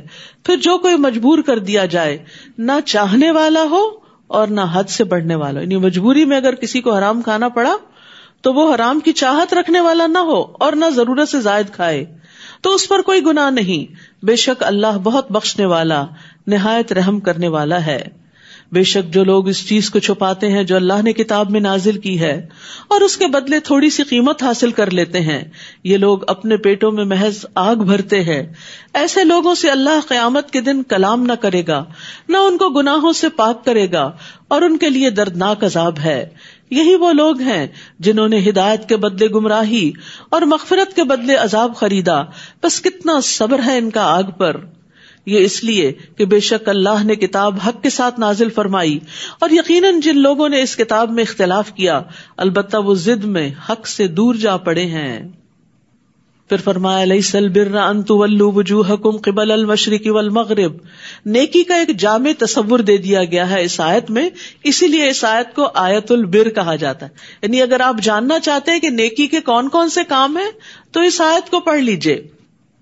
نیکی یہ نہیں کہ تم اپنے رخ مشرق اور مغرب کی طرف پھیر لو، بلکہ نیکی تو اس کی ہے جو اللہ پر اور آخرت کے دن پر اور فرشتوں پر اور کتاب پر اور نبیوں پر ایمان لائے. یعنی سب سے پہلے عقیدہ درست ہو، اس کے بعد حقوق العباد، اور مال سے محبت کے باوجود اسے رشتہ داروں اور یتیموں اور محتاجوں اور مسافر اور سوال کرنے والوں کو اور گردنیں چھڑانے میں دے. اور پھر حقوق اللہ، اور وہ نماز قائم کرے اور زکوٰۃ ادا کرے، اور وہ جو اپنے عہد کو پورا کرنے والے ہیں جب وہ عہد کرے. سبحان اللہ، بہت ساری چیزوں کا اکٹھا ذکر کرنے کے بعد عہد کو الگ سے ذکر کیا گیا. وعدہ خلافی نہ کریں، کمٹمنٹ نبھائیں، جب کسی کے ساتھ کوئی معاہدہ کر لیں تو اس کو پورا کریں، اور جب وہ عہد کریں، اور سختی اور تکلیف میں اور جنگ کے وقت صبر کرنے والے ہیں. صبر کو بھی الگ سے ہائی لائٹ کیا گیا کہ یہ نیکیوں کی بنیاد ہے. جس کے اندر صبر نہیں وہ نیکی کر نہیں سکتا، کر لے تو سنبھال نہیں سکتا، اور سنبھال لے تو ضائع کرنے سے مشکل سے ہی بچتا ہے. نیکی سنبھالنا بھی صبر کا کام ہے. ورنہ ہم کیا کرتے ہیں، کوئی اچھا سا کام کر کے کرتے اللہ کے لیے، پھر کسی نہ کسی طرح مینشن کر کے لوگوں کو بتاتے ہیں تاکہ یہ ہمیں واہ واہ کرے، ایسے ضائع کر بیٹھتے ہیں. یا کر کے پھر احسان جتانا شروع کر دیتے ہیں، ضائع کر بیٹھتے ہیں، ریاکاری کر کے ضائع کر دیتے ہیں. تو اس طرح یہ سب صبر سے تعلق رکھتا ہے کہ انسان اپنا منہ روک لے کہ نہیں کسی کو نہیں بتانا، اللہ کے لیے کیا ہے نا، کس بات کا چرچا. یہی وہ لوگ ہیں جنہوں نے سچ کہا، یہ سچ کی ڈیفینیشن ہے، اور یہی وہ لوگ ہیں جو تقوی والے ہیں. تو یہاں یہ متقین کی ساری علامات بتا دی گئی. جو تقوی والے ہیں وہی کامیاب ہونے والے ہیں، اور ان کے یہ ٹریٹس ہیں. تو اس ترتیب میں بڑی حکمت ہے. رشتہ داروں کا ذکر، پھر یتیم جو چھوٹے ہوتے ہیں ان کا ذکر، مساکین جو محتاج ہوتے ہیں فاقہ لاحق ہوتا ہے، ابن السبیل مسافر جو کمزور ہوتے ہیں یعنی ان کی سپورٹ کم ہوتی ہے، مانگنے والے اگرچہ وہ محتاج نہ بھی ہوں. اور پھر یہ یاد رکھیے رشتہ دار صدقے کا زیادہ مستحق ہے بنسبت دوسروں کے. پھر فرمایا یا ایھا الذین آمنوا کتب علیکم القصاص فی القتلی، اے لوگو جو ایمان لائے ہو، تم پر مقتولوں کے بارے میں قصاص لینا فرض کر دیا گیا ہے. آزاد کے بدلے وہی آزاد قاتل، اور غلام کے بدلے وہی غلام قاتل، اور عورت کے بدلے وہی عورت قاتلہ. پھر جسے اس کے بھائی کی طرف سے کچھ بھی معاف کر دیا جائے تو معروف طریقے سے پیروی کرنا اور اچھے طریقے سے اس کو دیت ادا کرنا لازم ہے. یہ تمہارے رب کی طرف سے تخفیف اور رحمت ہے. پھر جو اس کے بعد زیادتی کرے تو اس کے لیے دردناک عذاب ہے. یعنی دیت لینے کے بعد بندہ بھی مار دے تو یہ بڑے ظلم کی بات ہے. وَلَكُمْ فِي الْقِصَاصِ حَيَاةٌ يَا أُولِي الْأَلْبَابِ لَعَلَّكُمْ تَتَّقُونَ، اور تمہارے لیے قصاص میں زندگی ہے اے عقل والو تاکہ تم بچ جاؤ. یعنی آئندہ قتل ہونے بند ہو جائیں گے اگر کچھ قاتلوں کو سزا مل گئی تو دوسروں کے لیے عبرت کا نشان بن جائیں گے. یعنی بظاہر تو زندگی جا رہی ہے لیکن یہ بہت سی زندگیوں کو بچانے کا سبب بن رہی ہے. جب کوئی مر جائے تو پھر اس کے بعد جو کچھ وہ چھوڑتا ہے اس کے لیے کیا کرنا چاہیے. کتب علیکم اذا حضر احدکم الموت ان ترک خیرا الوصیہ، تم پر فرض کیا گیا کہ جب تم میں سے کسی کو موت آنے لگے تو اگر وہ کچھ مال چھوڑے تو والدین اور رشتہ داروں کے لیے معروف طریقے سے وصیت کر جائے. یہ حق ہے تقوی والوں پر، یعنی متقی لوگ وصیت کرتے بھی ہیں اور وصیتوں کو پورا بھی کرتے ہیں. قرآن مجید میں دوسری جگہ بھی وصیت پوری کرنے کی تاکید ہے، اور وصیت اللہ کی طرف سے ایک صدقہ ہے. مال کو خیر میں استعمال کرنا چاہیے اور وارثوں کے لیے بھی کچھ نہ کچھ چھوڑنا چاہیے. اور 1/3 مال کی وصیت کی اجازت دی گئی ہے ہمارے دین میں، 1/3، اور وہ بھی زیادہ بتایا گیا، باقی مال وارثوں کا ہے. تو اس لیے بہتر ہے انسان اپنی زندگی میں ہی اپنے مال سے اپنے لیے آگے اچھے اچھے کام کر کے کچھ بنا لے، کیونکہ جو چھوڑ جائیں گے وہ دوسروں کا ہو جائے گا. آپ کا وہ ہے جو آپ نے استعمال کر لیا، کھا لیا، پہن لیا، اور جو صدقہ کر دیا وہ آپ کا ہو گیا، اور جو آپ نے استعمال نہیں کیا انٹچڈ ہے وہ دوسرے لے جائیں گے، اب وہ استعمال کریں گے، اور یہ بھی نہیں پتا کہاں استعمال کریں گے. اگر وہ نیک ہیں تو خیر کے راستے میں کریں گے، اور اگر وارث دین سے دور ہیں تو وہ اپنی دنیا کی عیاشیوں میں خرچ کریں گے. تو بہتر یہی ہے کہ پھر انسان اپنی آخرت کے لیے اپنے ہاتھوں دنیا میں ہی کچھ نہ کچھ کر لے. فَمَن بَدَّلَهُ بَعْدَ مَا سَمِعَهُ، بس جو شخص اس وصیت کو سننے کے بعد اسے بدل ڈالے تو بے شک اس کے بدلنے کا گناہ ان لوگوں پر ہے جو اس کو بدل دیں گے. بلا شبہ اللہ بہت سننے والا، بہت جاننے والا ہے. پھر اگر کسی کو وصیت کرنے والے کی طرف سے کسی طرفداری یا گناہ کی وصیت کرنے کا اندیشہ ہو تو وہ ان میں باہم اصلاح کرا دے تو اس پر کچھ گناہ نہیں. بے شک اللہ بے حد بخشنے والا، نہایت رحم کرنے والا ہے. پھر فرمایا یا ایھا الذین آمنوا کتب علیکم الصیام کما کتب علی الذین من قبلکم لعلکم تتقون. اے لوگو جو ایمان لائے ہو، تم پر روزہ رکھنا فرض کر دیا گیا. فرض عبادت ہے جس طرح تم سے پہلے لوگوں پر فرض کیا گیا تھا. کیوں فرض کیا گیا؟ تاکہ تم متقی بن جاؤ، تاکہ تم برے انجام سے بچ جاؤ. روزہ ایک کفایت کرنے والی عبادت ہے. ابو ذر سے مروی انہوں نے پوچھا اللہ کے رسول یہ روزہ کیا ہے؟ آپ نے فرمایا یہ ایسا فرض ہے جو آخرت میں کفایت کر دینے والا ہے. یہ سب سے منفرد عمل ہے، خیر کا دروازہ ہے. جو ایمان اور ثواب کی امید سے روزے رکھے اس کے اگلے پچھلے گناہ معاف کر دیے جائیں گے. روزے کا اجر اللہ کے ذمے ہے. روزے کو اللہ نے اپنے لیے خاص کیا. اور پھر یہ کہ روزہ تقوی پیدا کرنے میں ایک بہت اہم کردار ادا کرتا ہے، اور جس کے اندر تقوی آ جاتا ہے اس کے سارے کام آسان ہو جاتے ہیں. من یتق اللہ یجعل لہ من امرہ یسرا، اللہ اس کے کام آسان کر دے گا. تو روزے سے تقوی، تقوی سے آسانی. یاد رکھیے گا یہ آئندہ جو روزے آنے والے ہیں ان میں خوشی خوشی روزہ رکھنے کا سوچیں. سارا سال نہیں ہے، فکر نہیں کیجیے، بس ایک ہی مہینہ ہے، 11 مہینے چھٹی ہے. ایام معدودات، گنتی کے چند دن ہیں. پھر جو کوئی تم میں سے بیمار ہو یا سفر پر ہو تو دوسرے دنوں سے تعداد پوری کر لے. گنتی پوری کرنا لازم ہے. قضا روزے رکھنے ضروری ہیں اگر بیماری یا سفر کی حالت میں، چاہے مینسز ہیں، چاہے نفاس ہے، کچھ بھی ہے. اور جو لوگ مشکل سے روزہ رکھنے کی طاقت رکھتے ہوں وہ ایک مسکین کا کھانا فدیہ دے دیں. بس جو کوئی خوشی سے نیکی کرے تو وہ اسی کے لیے بہتر ہے. ایک وقت کا کھانا لازم ہے، 2 وقت کا دے دیں تو بہت اچھا ہے. اور یہ کہ تم روزہ رکھو تمہارے حق میں یہ بہتر ہے. یعنی ڈر کے روزہ چھوڑ کے فدیے کی طرف نہیں جاؤ، بلکہ روزہ رکھو، یہ تمہیں زیادہ فائدہ دے گا. ہو سکتا ہے وہ بیماری ہی چلی جائے جس کے ڈر سے تم روزہ چھوڑ رہے ہو.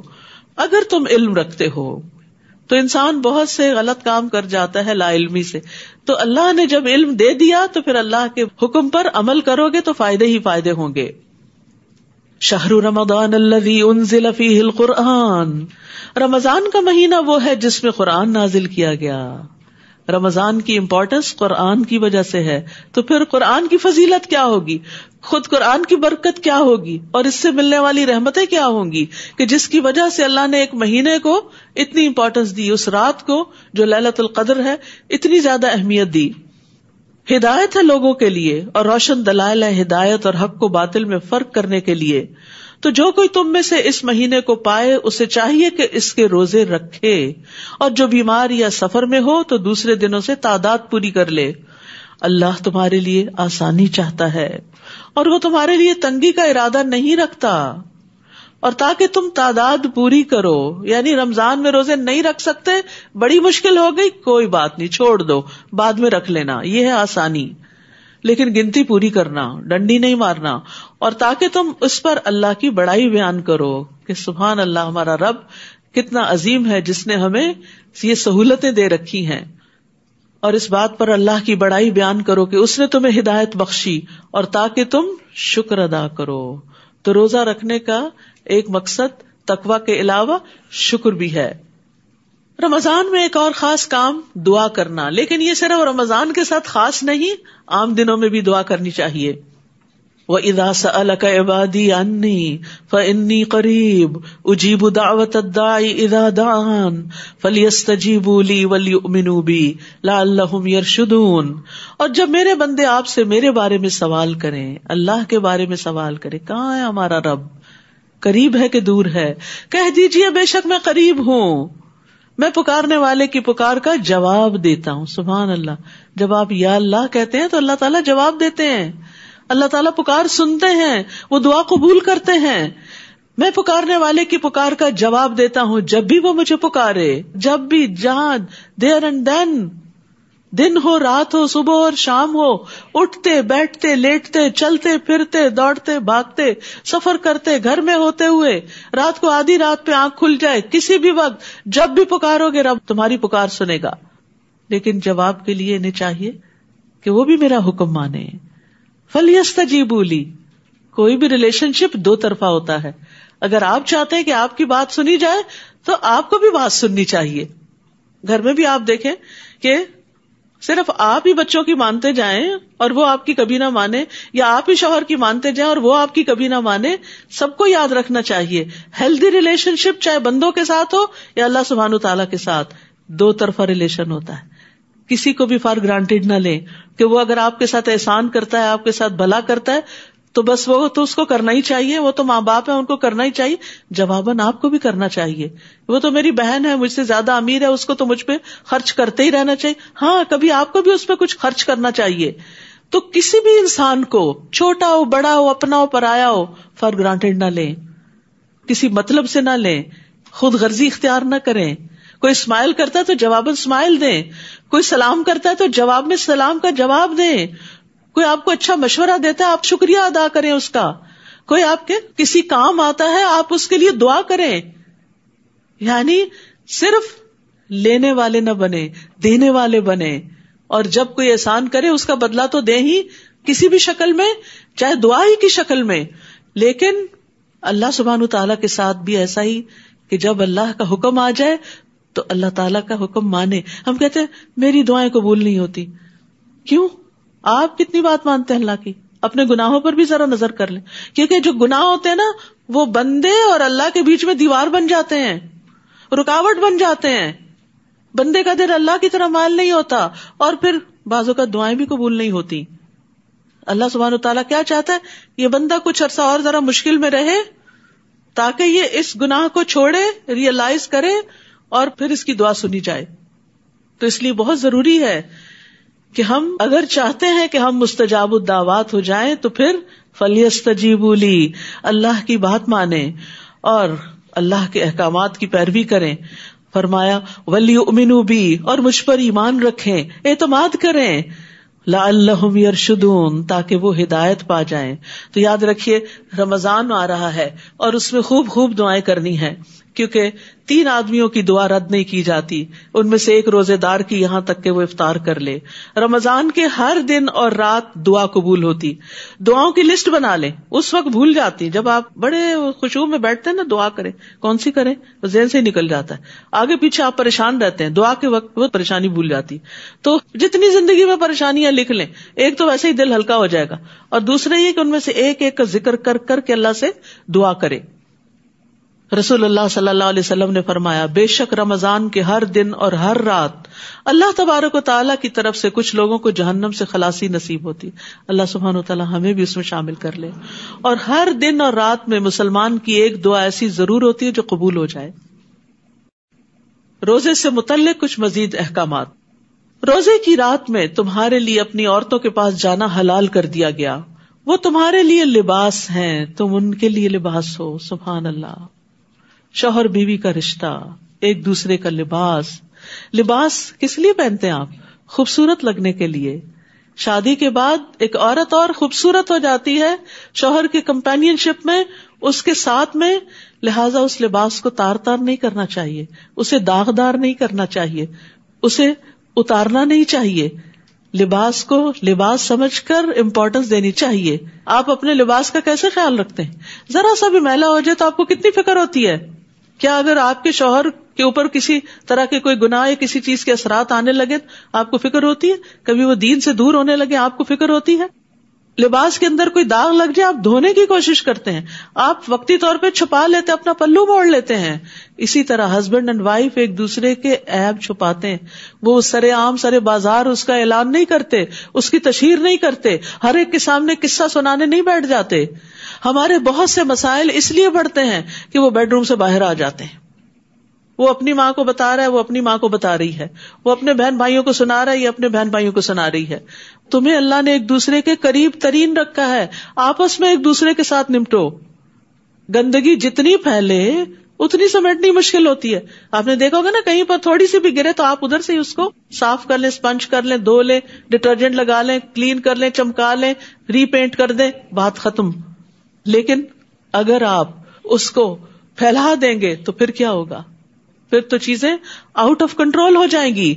اس لیے بڑا ضروری ہے ہم سب, میں اور آپ سب, یعنی اپنے اپنے شوہر کی, خواتین میرے سامنے, اس لیے میں آج جانا درخواست کروں گی کہ اپنے گھروں کو بچائیں. اور اس کے لیے سب سے پہلا کی پوائنٹ جو اللہ سبحانہ وتعالیٰ نے ہمیں بتا دیا ہے, ایک دوسرے کا لباس بن کے رہو, ایک دوسرے کے لیے زینت اور پروٹیکشن بن کے رہو, ایک دوسرے کی حفاظت کرو, ایک دوسرے کی فکر کرو.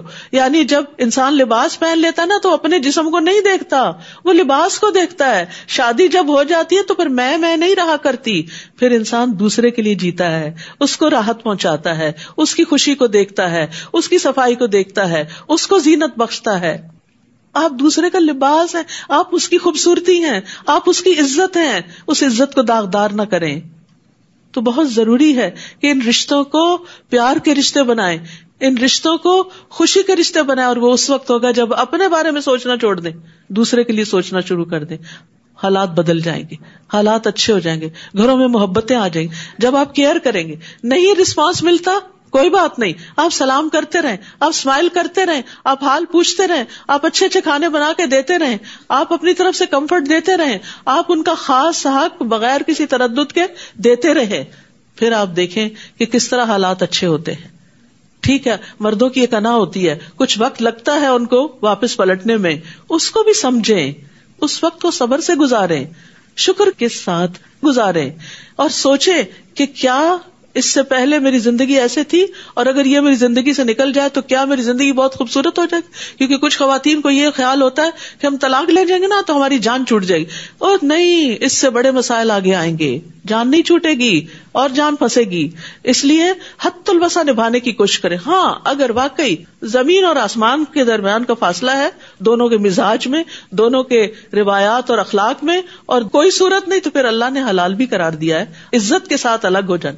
اور اگر الگ ہو جائے تو پھر نشرہ نہ کریں کہ فلاں خرابی تھی اور فلاں خرابی تھی.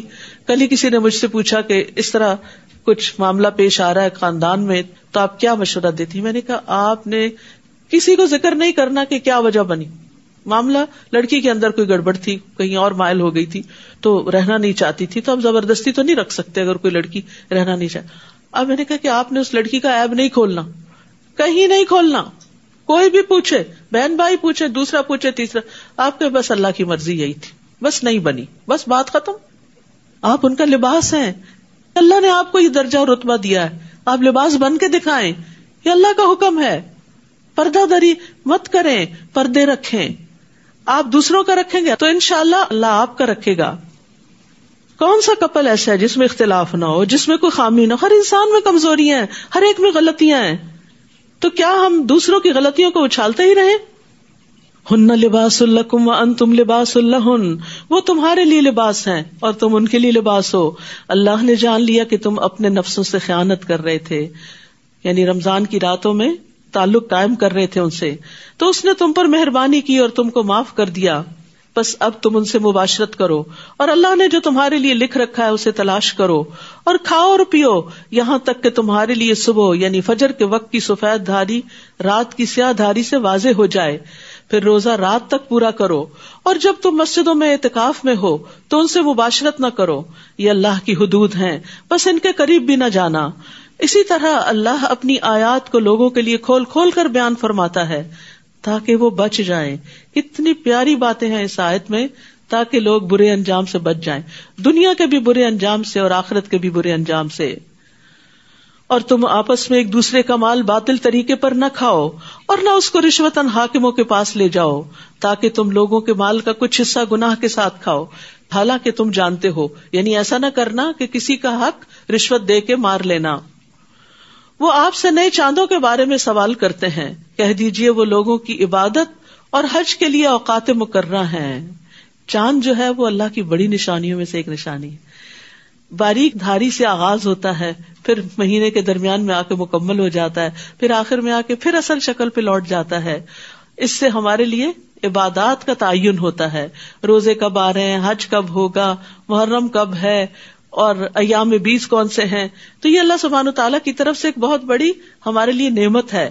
اور اس سے پتہ چلتا ہے کہ اللہ نے ہمارے لیے دین کو کتنا آسان کیا کہ ایک ابدی کیلنڈر ہمارے لیے مقرر کر دیا. اور نیکی یہ نہیں کہ تم گھروں میں ان کے پیچھے کی طرف سے آؤ، بلکہ نیکی اس کی ہے جو تقوی اختیار کرے، اور گھروں میں ان کے دروازوں سے آیا کرو اور اللہ سے ڈرو تاکہ تم فلاح پا جاؤ. یہ بھی ایک کی پوائنٹ ہے. وَأْتُوا الْبُيُوتَ مِنْ أَبْوَابِهَا، ہر کام کو اس کے صحیح طریقے پہ کرو، صحیح جگہ سے چیزوں کو اپروچ کرو، صحیح طریقہ اختیار کرو. اور اللہ کی راہ میں ان لوگوں سے لڑو جو تم سے لڑتے ہیں، اور زیادتی نہ کرنا. بے شک اللہ زیادتی کرنے والوں سے محبت نہیں رکھتا. چاہے تم اللہ کے محبوب ہو، اگر تم نے زیادتی کی تو پھر محبت نہیں رہے گی. اور تم دوران جنگ جہاں انہیں پاؤ قتل کر دو، اور تم انہیں وہاں سے نکال دو، یعنی مکہ سے جہاں سے انہوں نے تمہیں نکالا ہے. اور فتنہ قتل اور خون ریزی سے زیادہ شدید ہے. اور تم ان سے مسجد حرام کے پاس نہ لڑو یہاں تک کہ وہ خود تم سے اس میں لڑیں. پھر اگر وہ تم سے حدود حرم میں لڑیں تو تم بھی ان سے لڑو. ایسے کافروں کی یہی سزا ہے. پھر اگر وہ باز آ جائیں تو بے شک اللہ بے حد بخشنے والا نہایت رحم کرنے والا ہے. اور ان سے جنگ کرو یہاں تک کہ فتنہ باقی نہ رہے اور دین صرف اللہ ہی کے لیے ہو جائے. پھر اگر وہ باز آ جائے تو ظالموں کے سوا کسی پر زیادتی نہیں. حرمت والا مہینہ حرمت والے مہینے کے بدلے میں ہے، اور حرمتوں کا بھی قصاص ہے. بس جو تم پر زیادتی کرے تو جیسی زیادتی وہ تم پر کرے ویسی ہی تم اس پر کرو. اور اللہ سے ڈرتے رہو اور جان لو کہ اللہ متقین کے ساتھ ہے، تقوی والوں کے ساتھ ہے. تقوی والوں کو اللہ کی خاص معیت ملتی ہے. وَأَنفِقُوا فِي سَبِيلِ اللَّهِ، اور اللہ کی راہ میں خرچ کرو اور اپنے ہاتھوں اپنے آپ کو ہلاکت میں نہ ڈالو. اور تم نیکی کرو، بے شک اللہ نیکی کرنے والوں سے محبت کرتا ہے. تو یاد رکھیے رشتہ داروں کو دینا نیکی ہے، والدین پہ خرچ کرنا، یتیموں کو، مسکینوں کو، مسافروں کو، مختلف ضرورت مندوں کو دینا. اور یہاں ایک اور خرچ کی مد بتائی گئی اور وہ ہے فی سبیل اللہ، اللہ کے راستے میں، اللہ کے دین کی تبلیغ کے لیے، اللہ کے دین کے دفاع کے لیے، اللہ کے دین کو پروموٹ کرنے کے لیے. عام طور پر ہم جب صدقہ خیرات کرتے ہیں، پیسہ نکالتے ہیں تو ہم باقی چیزوں پہ تو خرچ کرتے رہتے ہیں، لیکن دین کی ترقی کے لیے، دینی اداروں کی مضبوطی کے لیے عموماً خرچ نہیں کرتے. تو یہاں پر اللہ تعالیٰ فرماتے ہیں اللہ کی راہ میں خرچ کرو اور اپنے ہاتھوں اپنے آپ کو ہلاکت میں نہ ڈالو. کیونکہ دین ہے تو تم بچے ہوئے ہو، تمہاری حفاظت ہے. دین نہیں تو پھر ہلاکت ہے. اور احسان کے درجے میں یہ سب کچھ کرو کیونکہ اللہ تعالیٰ محسنین سے محبت کرتا ہے. اور حج اور عمرے کو اللہ ہی کے لیے پورا کرو، خالصتاً اللہ کی رضا کے لیے. پھر اگر تم روک دیے جاؤ تو قربانی کے لیے جو میسر ہو کر دو، اور اپنے سر نہ منڈاؤ جب تک قربانی اپنے ٹھکانے پر نہ پہنچ جائے. پھر تم میں سے جو بیمار ہو یا اس کے سر میں کسی طرح کی تکلیف ہو اور وہ سر منڈوا لے تو روزے یا صدقے یا قربانی میں سے کوئی ایک فدیہ دے دے. پھر جب تم امن میں آ جاؤ تو جو کوئی حج کے دنوں تک عمرے کا فائدہ اٹھائے تو اسے جو قربانی میسر ہو وہ کر لے. اور پھر جو قربانی نہ پائے تو 3 دن کے روزے حج کے دوران اور 7 دن کے اس وقت رکھے جب تم گھروں کو واپس جاؤ. یہ پورے 10 ہیں. یہ حکم اس کے لیے ہے جس کے اہل و عیال مسجد حرام یعنی مکہ میں رہنے والے نہ ہوں. اور اللہ سے ڈرتے رہو اور جان لو کہ بے شک اللہ سخت سزا دینے والا ہے. پھر فرمایا الحج اشہر معلومات، حج کے مہینے معلوم ہیں یعنی مقرر ہیں. تو جو شخص ان مہینوں میں حج کو فرض کر لے تو حج کے دوران نہ کوئی بے حیائی کی بات کرے، نہ کوئی گناہ کرے، نہ لڑائی جھگڑا کرے، جو کہ بہت مشکل کام ہے. اکثر لوگ جو حج پہ جاتے ہیں حتیٰ کہ میاں بیوی بھی جھگڑنا شروع کر دیتے ہیں، یا پھر دوسری انتہا بہت ہی پیار محبت کی باتیں شروع کر دیتے. دونوں ہی منع ہے، نہ لڑائی جھگڑے کی اجازت ہے نہ ان باتوں کی اجازت ہے، بلکہ اب ساری توجہ کس کی طرف رکھو؟ اللہ کی طرف رکھو. اور نیکی میں سے جو کام بھی تم کرو گے اللہ اس کو جان لے گا. یعنی حج کا سفر نیکیوں کا سفر ہونا چاہیے، اس میں خوب خوب صدقہ خیرات کریں، طواف کریں، نوافل پڑھیں، قرآن پڑھیں. بعض علماء کہتے ہیں کہ جب مکہ میں داخل ہوں تو قرآن ختم کیے بغیر نہ نکلیں. تو اس طرح کے کچھ ٹارگٹ سیٹ کر کے جائیں اور وہ کر کے ہی واپس لوٹیں. اور تم زیادہ راہ لے لو، یعنی اپنے کھانے پینے کا سامان خرچہ وغیرہ لے کے جاؤ. بس بے شک بہترین زیادہ راہ تقویٰ ہے. اور اے عقل والو مجھ سے ڈرتے رہو، واتقون، تقویٰ اختیار کرو. تم پر کچھ گناہ نہیں کہ حج کے دوران اپنے رب کا فضل تلاش کرو. پھر جب تم عرفات سے لوٹو تو مشعر حرام یعنی مزدلفہ کے پاس اللہ کا ذکر کرو، اور اس کا ذکر ایسے کرو جس طرح اس نے تمہیں ہدایت دی ہے، یعنی اس کی ہدایات کے مطابق ذکر بھی کرنا ہے. چونکہ ذکر بھی ایک عبادت ہے نا، تو اس میں بھی انوویشن نہیں ہونی چاہیے کہ من مانے طریقوں سے ذکر کیا جائے. اور بے شک تم لوگ اس سے قبل یقیناً گمراہوں میں سے تھے، یعنی اللہ تعالیٰ کی دی ہوئی ہدایات ہر موقع پر. پھر جہاں سے لوگ واپس لوٹیں وہیں سے تم بھی واپس لوٹو، یعنی عرفات تک جاؤ، کیونکہ قریش کے سردار اپنی شان کے خلاف سمجھتے تھے آگے جانا، یہ عوام کے لیے ہے، ہم اسپیشل لوگ ہیں. حج میں کوئی اسپیشل نہیں ہوتا، سارے ہی اللہ کے دربار میں ایک جیسا لباس پہن کے حاضر ہوتے ہیں. اللہ کے ہاں سب سے بڑا VIP کون ہے؟ ان اکرمکم عند اللہ اتقاکم، جس کے اندر تقوی زیادہ ہے اس کا حج زیادہ بہترین ہے، وہ زیادہ قریب ہے اللہ کے. اور اللہ سے بخشش مانگو. حج کے موقع پر سب سے زیادہ جس چیز کی فکر ہونی چاہیے وہ کیا؟ کہ ہمارے گناہ معاف ہو جائیں. بے شک اللہ بے حد بخشنے والا نہایت رحم کرنے والا ہے. پھر جب تم اپنے حج کے مناسک پورے کر چکو تو اللہ کو یاد کرو جس طرح اپنے باپ دادا کو یاد کیا کرتے تھے، بلکہ اس سے بھی زیادہ یاد کرنا. پھر لوگوں میں سے بعض ایسے ہیں جو کہتے ہیں کہ اے ہمارے رب ہمیں دنیا میں بھلائی دے اور اس کے لیے آخرت میں کوئی حصہ نہیں. یاد رکھیے حج کے موقع پر صرف دنیا مانگنے مت جائیں، صرف دنیا کے لیے دعائیں نہ کریں ورنہ آخرت نہ ہاتھ سے چھٹ جائے. تو حج کے موقع پر بھی کیا کرنا چاہیے؟ وَمِنْهُمْ مَنْ يَقُولُ رَبَّنَا آتِنَا فِي الدُّنْيَا حَسَنَةً وَفِي الْآخِرَةِ حَسَنَةً وَقِنَا عَذَابَ النَّارِ. اور ان میں سے بعض ایسے ہیں جو کہتے ہیں اے ہمارے رب ہمیں دنیا میں بھی بھلائی عطا فرما، صحت، عافیت، ایمان، تقوی، توکل، اللہ کی محبت، رحمت، رغبت کی طرف متوجہ ہونا، اور آخرت میں بھی بھلائی، بخشش، اللہ کا دیدار، جنت الفردوس، محمد صلی اللہ علیہ وسلم کی صحبت، اور ہمیں آگ کے عذاب سے بچا، آگ سے بچا کے جنت میں لے جا، آگ میں نہ جائیں. نبی صلی اللہ علیہ وسلم یہ دعا کثرت سے مانگا کرتے تھے کیونکہ اس سے دنیا اور آخرت کی ساری بھلائیاں اکٹھی ہو جاتی ہیں. اولئک لہم نصیب مما کسبوا واللہ سریع الحساب. یہی وہ لوگ ہیں جن کے لیے حصہ ہے اس میں سے جو انہوں نے کمایا، اور اللہ بہت جلد حساب لینے والا ہے. تو ہر ایک کو کیا ملے گا؟ اس کی کمائی کا حصہ. جو محنت کریں گے، جتنی بھاگ دوڑ کریں گے، جتنی دعائیں مانگیں گے، جتنی کوششیں کریں گے، اتنا حصہ پائیں گے. وَاذْكُرُوا اللَّهَ فِي أَيَّامٍ مَّعْدُودَاتٍ، اور گنتی کے چند دنوں یعنی ایام تشریق میں اللہ کا ذکر کرو. پھر جو کوئی 2 دنوں میں واپسی کی جلدی کرے تو اس پر کچھ گناہ نہیں، اور جس نے تاخیر کی تو اس پر بھی کچھ گناہ نہیں، بشرطے کہ وہ اللہ سے ڈرے. اصل چیز ہے تقویٰ. ہم ظاہری اعمال کو زیادہ اہمیت دیتے ہیں، تقویٰ بھول جاتے ہیں. یہاں فرمایا کوئی بات نہیں، اگر مجبوراً 2 دن کے بعد مینا سے نکلنا پڑے تو نکل جاؤ، لیکن اصل چیز جو دیکھی جائے گی وہ تمہارے دل ہیں.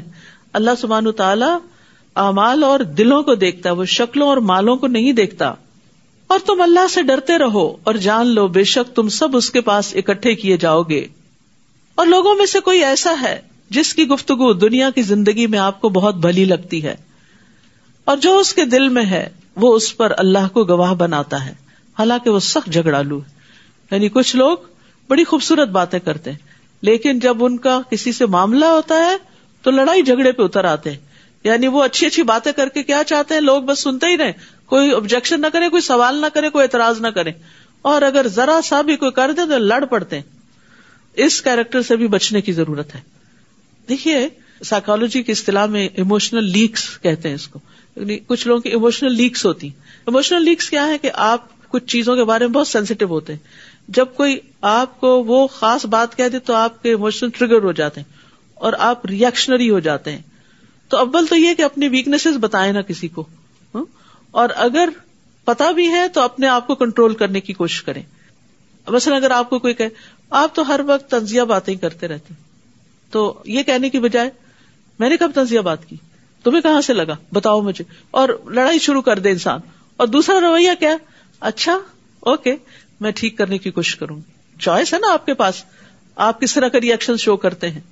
یعنی ایموشنل ہونا یا نہ ہونا آپ کے اپنے ہاتھ میں ہے, اور اگر آپ ہو گئے اور آپ کے منہ سے اور غلط باتیں نکل آئی, آپ ہی کا نقصان ہے, لڑائی بڑھ جائے گی. وہ آگ ابھی بھڑکی تھی کہ آپ نے اس پہ فیول ڈال کے اس کو بہت بڑا کر دیا.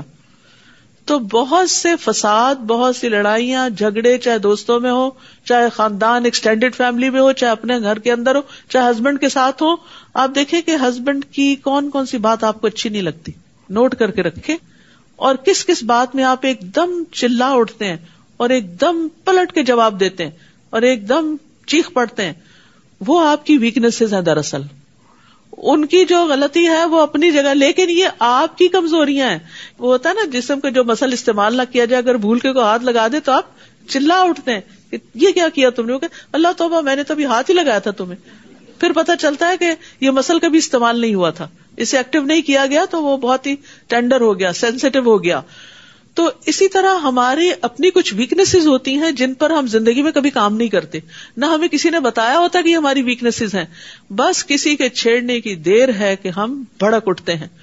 تو آپ اپنے آپ کو خود اینالائز کریں کہ کون آپ کی مدد کرے, خود کریں, کیونکہ کسی نے آپ کو بتایا تو آپ اور بھڑکیں گے. تو اس لیے بہتر یہ ہے کہ اپنے آپ کو خود ہی بتائیں کہ کون کون سے مواقع ایسے ہیں کہ جس میں آپے سے باہر ہو جاتی. بیچارہ شوہر ایک ابھی منہ سے آدھی بات نہیں نکلتی کہ ہم اس کی پوری کر دیتے ہیں. بچے بیچارے ابھی انہوں نے کچھ شروع ہی کیا ہوتا ہے تو ہم کہتے ہیں پھر شروع ہو گئے, پھر تم گیمز کا باکس لے کر آ گئے, تم نے پڑھنا نہیں ہے. وہ بیچارہ ہو سکتا ہے صاف کرنے کے لیے رکھ یا اٹھا کے ایک جگہ سے دوسری جگہ لے جا, ہم نے بس دیکھ لیا کہ اس نے ٹچ کر لیا شجر ممنوعہ کو, بس ابھی اس کی شامت. تو ان چیزوں کو ہم نے خود اپنے اندر سے دور کرنا ہے, اللہ سے دعا کرنی ہے, اچھی کمپنی اختیار کرنی ہے, اور اپنے ویک پوائنٹس کو جاننا ہے, اپنے آپ کو جانے. میں ایک کال پڑھ رہی تھی کسی کا, بڑا اچھا لگا. وہ کہتا ہے کہ میں جو بڑا ہوتا جا رہا ہوں اپنے آپ کو زیادہ پہچان رہا ہوں اور اپنے اس بڑھاپے کو زیادہ انجوائے کر رہا ہوں. میں نے کہا حیرت کی بات ہے, بڑھاپے کو انجوائے کرنا, کون بڑھاپے کو انجوائے کر سکتا ہے سوائے اس کے کہ جو اپنے آپ کو پہچانتا ہو. جب آپ کو پتا ہوتا ہے نا کہ میں ایسا نہیں ہوں, یہ دوسرے کی غلط فہمی ہے, تو پھر آپ بھڑکتے نہیں ہیں, آپ کہتے ہیں اچھا ٹھیک ہے, اوکے فائن, اوکے, بس خوش ہو گئے, جواب دیا نہیں, نوڈ اینڈ اسمائل, بات ختم, ادھر سے نکل جائیں, ہٹ جائیں. وہاں کھڑے ہو کے جاہلوں کی طرح لڑائی جھگڑا فساد گھر میں کھڑا کر کے, بچوں کو وٹنس کر کے, ان کی تربیت خراب کر کے, ان کا فیوچر خراب کر کے, کیونکہ بچوں کے نزدیک سب سے زیادہ ڈیمیجنگ چیز ماں باپ کی آپس میں توتکار ہوتی, آپس کی لڑائیاں ہوتی. تو اگر لڑنا بھی ہو تو اکیلے بیٹھ کے لڑے, کہیں بچوں کے سامنے نہ لڑے. ان بیچاروں کے دل چھوٹے ہوتے ہیں, وہ اور چھوٹے ہو جاتے ہیں, وہ دونوں سے محبت کرتے ہیں. اور یاد رکھیے بچے اس پیرنٹ کی عزت نہیں کرتے جو اپنے ساتھی کی عزت نہیں کرتا, چاہے وہ آپ ہی کیوں نہ ہو. وقتی طور پہ ہو سکتا ہے آپ کے سامنے کہیں آپ بہت اچھے ہیں, دل میں آپ کی عزت نہیں کریں گے, کیونکہ ان کو پتا ہے کہ آپ زبان درازی کرتے ہیں. تو جو شخص زبان درازی کرتا ہے وہ کبھی عزت نہیں پاتا. تو اس لیے اپنی عزت اپنے ہاتھ میں. بولنے سے حالات بدل جاتے, اگر چیخنے چلانے سے حالات بدلتے ہوتے تو سب کا ہی بدل چکے ہوتے, لیکن اس سے بدلتے نہیں ہیں, اس سے اور زیادہ خرابی ہوتی ہے, ڈیمیج ہوتا ہے. تو اس لیے پراپرلی ریئیکٹ کرنا سیکھیں. تو یہاں پر اللہ تعالیٰ فرماتے ہیں کوئی ایسا ہے جس کی گفتگو دنیا کی زندگی میں آپ کو بڑی اچھی لگی, ویسے بڑی خوبصورت باتیں کرتا ہے اور قسمیں بھی کھاتا ہے, حالانکہ سخت جھگڑالو ہے, یعنی بس ذرا سا اس کو ٹریگر کرنے کی دیر ہے, پھر دیکھو اس کی اصلیت کیسے سامنے آتی ہے. اور بہت دفعہ دنیا کی محبت, مال کی محبت, چیزوں کی محبت جھگڑوں کا باعث بنتی ہے. یہ چیز خراب کیوں کر دی آپ نے میری, یہ لے کر کیوں نہیں آئے, اتنے پیسے کیوں نہیں کمائے, وغیرہ وغیرہ. تو بہت سی لڑائیاں جو ہیں وہ صرف دنیا کی محبت کی وجہ سے, مال کی محبت کی وجہ سے ہوتی ہیں. اور یہ چیز اسٹڈیز بھی شو کرتی ہیں کہ اکثر جو طلاقیں ہوتی ہیں اس کے پیچھے مالی معاملات بھی ہوتے ہیں. اور جب وہ پیٹ پھیر کر جاتا ہے تو زمین میں کوشش کرتا ہے تاکہ وہ اس میں فساد پھیلائے, یعنی نہ گھر میں چین سے بیٹھتا نہ باہر، اور کھیتی اور نسل کو ہلاک کر دے، اور اللہ فساد کو پسند نہیں کرتا. اور جب اس سے کہا جاتا ہے کہ اللہ سے ڈرو تو غرور اسے گناہ پہ آمادہ کرتا ہے، تو کافی ہے اس کو جہنم، اور وہ یقیناً بہت برا ٹھکانہ ہے. اور لوگوں میں سے کوئی ایسا ہے جو اللہ کی رضا پانے کے لیے اپنی جان بیچ ڈالتا ہے. زبان کنٹرول کرنا تو بہت آسان ہے اس کے لیے، وہ تو جان بھی دے دیتا ہے کہ میرا رب راضی. کیونکہ آپ کو پتا ہے نا، بعض اوقات ایک جملہ منہ سے نکلتا اور انسان جہنم کی اتھاہ گہرائیوں جا پہنچتا ہے. تو ایسا شخص تو اپنی جان گھلا ڈالے گا مگر بدزبانی نہیں کرے گا. اور اللہ بندوں پر شفقت کرنے والا ہے. اے لوگو جو ایمان لائے ہو، اسلام میں پورے کے پورے داخل ہو جاؤ اور شیطان کے قدموں کی پیروی نہ کرو، بے شک وہ تمہارا کھلا دشمن ہے. یعنی عبادات ہو، معاملات ہو، لباس ہو، غذا ہو، شادی بیاہ، طلاق ہو، ہر معاملے میں اسلام کے اصولوں پر چلو. اور شیطان ہر جگہ پر تمہیں اچکے گا، دوسرے رستے دکھائے گا، اس طرف نہیں جانا. پھر اگر روشن دلائل آ جانے کے بعد تم پھسل گئے تو جان لو کہ اللہ سب پر غالب، خوب حکمت والا ہے. کیا وہ اس بات کا انتظار کر رہے ہیں کہ اللہ ان پر بادل کے سائبانوں میں آ جائے، یعنی قیامت آ جائے اور فرشتے بھی آ جائیں اور کام تمام کر دیا جائے اور اللہ ہی کی طرف لوٹائے جاتے ہیں سب کام. بنی اسرائیل سے پوچھئے کہ ہم نے ان کو کتنی ہی روشن نشانیاں دی. اور جو شخص اللہ کی نعمت کو اپنے پاس آ جانے کے بعد بدل دیتا ہے تو بے شک اللہ سخت سزا دینے والا ہے. دنیا کی زندگی خوشنما بنا دی گئی ہے ان لوگوں کے لیے جنہوں نے کفر کیا، اور وہ ان لوگوں سے تمسخر کرتے ہیں جو ایمان لائے. حالانکہ جو لوگ تقوی اختیار کریں وہ قیامت کے دن ان کے اوپر ہوں گے. تقوی والے سارے لوگوں سے اوپر ہوں گے، اور اللہ جس کو چاہتا ہے بے حساب رزق دیتا ہے. سب لوگ ایک ہی امت تھے، پھر وہ اختلاف کرنے لگے تو اللہ نے ان کی طرف خوشخبری دینے والے اور ڈرانے والے نبی بھیجے اور ان پر حق کے ساتھ کتاب نازل کی تاکہ وہ لوگوں کے درمیان ان امور میں فیصلہ کر دے جن میں انہوں نے اختلاف کیا، اور اس میں آپس کی ضد کی وجہ سے اختلاف ان لوگوں نے کیا جنہیں کتاب دی گئی تھی اس کے بعد کہ ان کے پاس روشن دلائل آ چکے تھے. تو اللہ نے ان لوگوں کو جو ایمان لائے اپنے حکم سے حق میں سے اس بات کی ہدایت دی جس میں انہوں نے اختلاف کیا تھا، اور اللہ جس کو چاہتا ہے سیدھے رستے کی طرف ہدایت دیتا ہے کہ ہدایت تو اللہ کے ہاتھ میں ہے. پھر جنت میں جانے کے لیے آزمائشوں کی بات کی گئی کہ امتحانوں سے گزر کر ہی جنت میں پہنچو گے. اللہ اکبر. اور ہم کیا چاہتے ہیں؟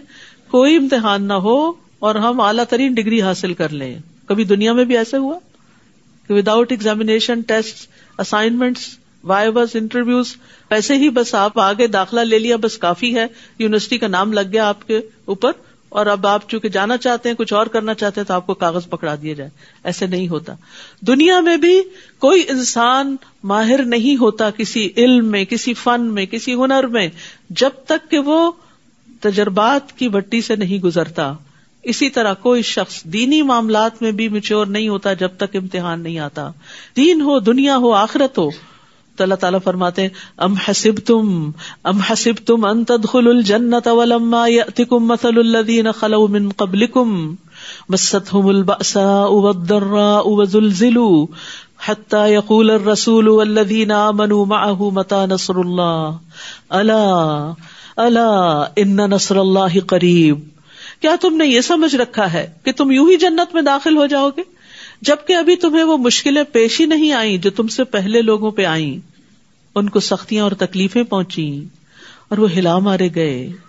دین کے راستے میں ان پہ بڑی بڑی مشکلیں آئیں، یہاں تک کہ رسول اور وہ لوگ جو ان کے ساتھ ایمان لائے تھے پکار اٹھے کہ کب آئے گی اللہ کی مدد. سنو بے شک اللہ کی مدد قریب ہے، یہ وقت گزر جائے گا. تو یاد رکھیے اللہ سبحانہ وتعالی اپنے پیغمبروں کو بھی آزماتا ہے اور ایمان والوں کا بھی امتحان لیتا ہے. اس لیے دین کی وجہ سے اگر کوئی آزمائش آئے تو صبر کے ساتھ، دعا کے ساتھ، نماز کے ساتھ اللہ سے مدد مانگنی چاہیے، لیکن دین پر جمے رہنا چاہیے. یسألونک ماذا ينفقون، وہ سوال کرتے ہیں آپ سے کہ وہ کیا خرچ کریں. آپ کہہ دیجئے کہ جو مال بھی تم خرچ کرو تو وہ والدین، سب سے پہلے ماں باپ، قرابت داروں، پھر رشتہ دار، یتیموں، محتاجوں اور مسافروں کے لیے ہے. اور جو بھلائی بھی تم کرو گے، وسیع ہے میدان، جہاں دیکھو خیر کرنے کی ضرورت ہے کرو، تو بے شک اللہ اس کو خوب جاننے والا ہے. یہ کیوں کہا گیا کہ اللہ اس کو خوب جاننے والا ہے؟ تاکہ جو بھی کرو اللہ کے لیے کرو. کسی پر احسان جتاتے ہوئے نہیں. چھوٹی سی چھپی ہوئی نیکی بھی کوئی کرتا ہے, کسی کو نہیں پتا, اللہ کو پتا ہوتا ہے. پھر فرمایا کتب علیکم القتال, تم پر اللہ کے راستے میں لڑنا فرض کر دیا گیا. وَهُوَ كُرْهٌ لَكُمْ, اور وہ تمہیں ناگوار ہے. وَعَسَىٰ أَن تَكْرَهُوا شَيْئًا وَهُوَ خَيْرٌ لَكُمْ, ہو سکتا ہے کسی چیز کو تم ناپسند کرو اور وہی تمہارے لیے اچھی ہو. سبحان اللہ. جو یہ آیت سمجھ جائے اس کی زندگی آسان ہو جائے. لسٹ بنائیے ان چیزوں کی جو آپ کو سخت ناپسند ہیں, چاہے وہ لوگ ہیں, چاہے وہ کام ہیں, چاہے وہ چیزیں ہیں. جو جو چیزیں زندگی میں اچھی نہیں لگتی کہ وہ ہر وقت ہمیں ٹارچر کرتی رہتی ہیں نا. اور پھر سوچنا شروع کیجیے اس میں کیا خیر ہے, اس میں کیا خیر ہے, اس میں کیا بھلائی. موت کو زندگی کے درجے پہ لا کے سوچیے. پازیٹو تھنکنگ, بالکل الٹ دیکھیے, اس کا عکس دیکھیے کہ یہ میری زندگی میں کیوں ہے, یہ مشکل کیوں آ گئی, یہ امتحان کیوں آ گیا, یہ ناپسندیدہ چیز کیوں پیش آ گئی, اور اس کے آنے سے میری اصلاح کتنی ہوئی, میری تربیت اور میرا تجربہ اور میرے اندر نکھار کتنا آیا, اور پھر اس پر میرے لیے اجر کی کتنی بشارت ہے, مجھے اس کے بدلے میں ملے گا کیا اگر میں نے اس کو برداشت کر لیا. اور ہو سکتا ہے کسی چیز کو تم ناپسند کرو اور وہی تمہارے لیے اچھی ہو, اور ہو سکتا ہے کوئی چیز تمہیں اچھی لگے اور وہی تمہارے لیے بری ہو. وہ بہت دفعہ ایسا ہوتا ہے.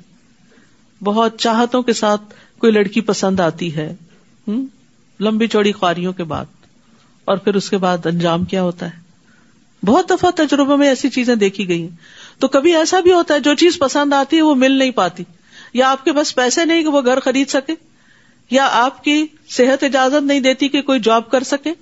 تو کئی چیزیں دل کو بڑی اچھی لگتی ہیں لیکن آپ کر نہیں پاتے یا آپ کو ملتی نہیں.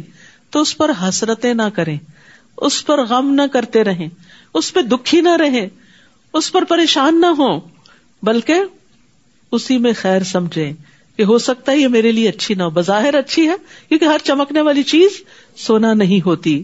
واللہ یعلم وانتم لا تعلمون, اور اللہ جانتا ہے اور تم نہیں جانتے. تو یہ اللہ کا فیصلہ, یہ تقدیر ہے, تقدیر کو ایکسپٹ کرو.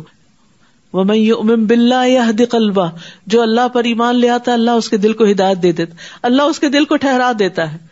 کوئی چیز اچھی ہو گئی خوش ہو گئے, کوئی نہیں اچھی ہوئی تکلیف میں آئے, اس میں بھی خیر ہے, اس میں بھی خیر ہے, یہ میرے رب کا فیصلہ ہے.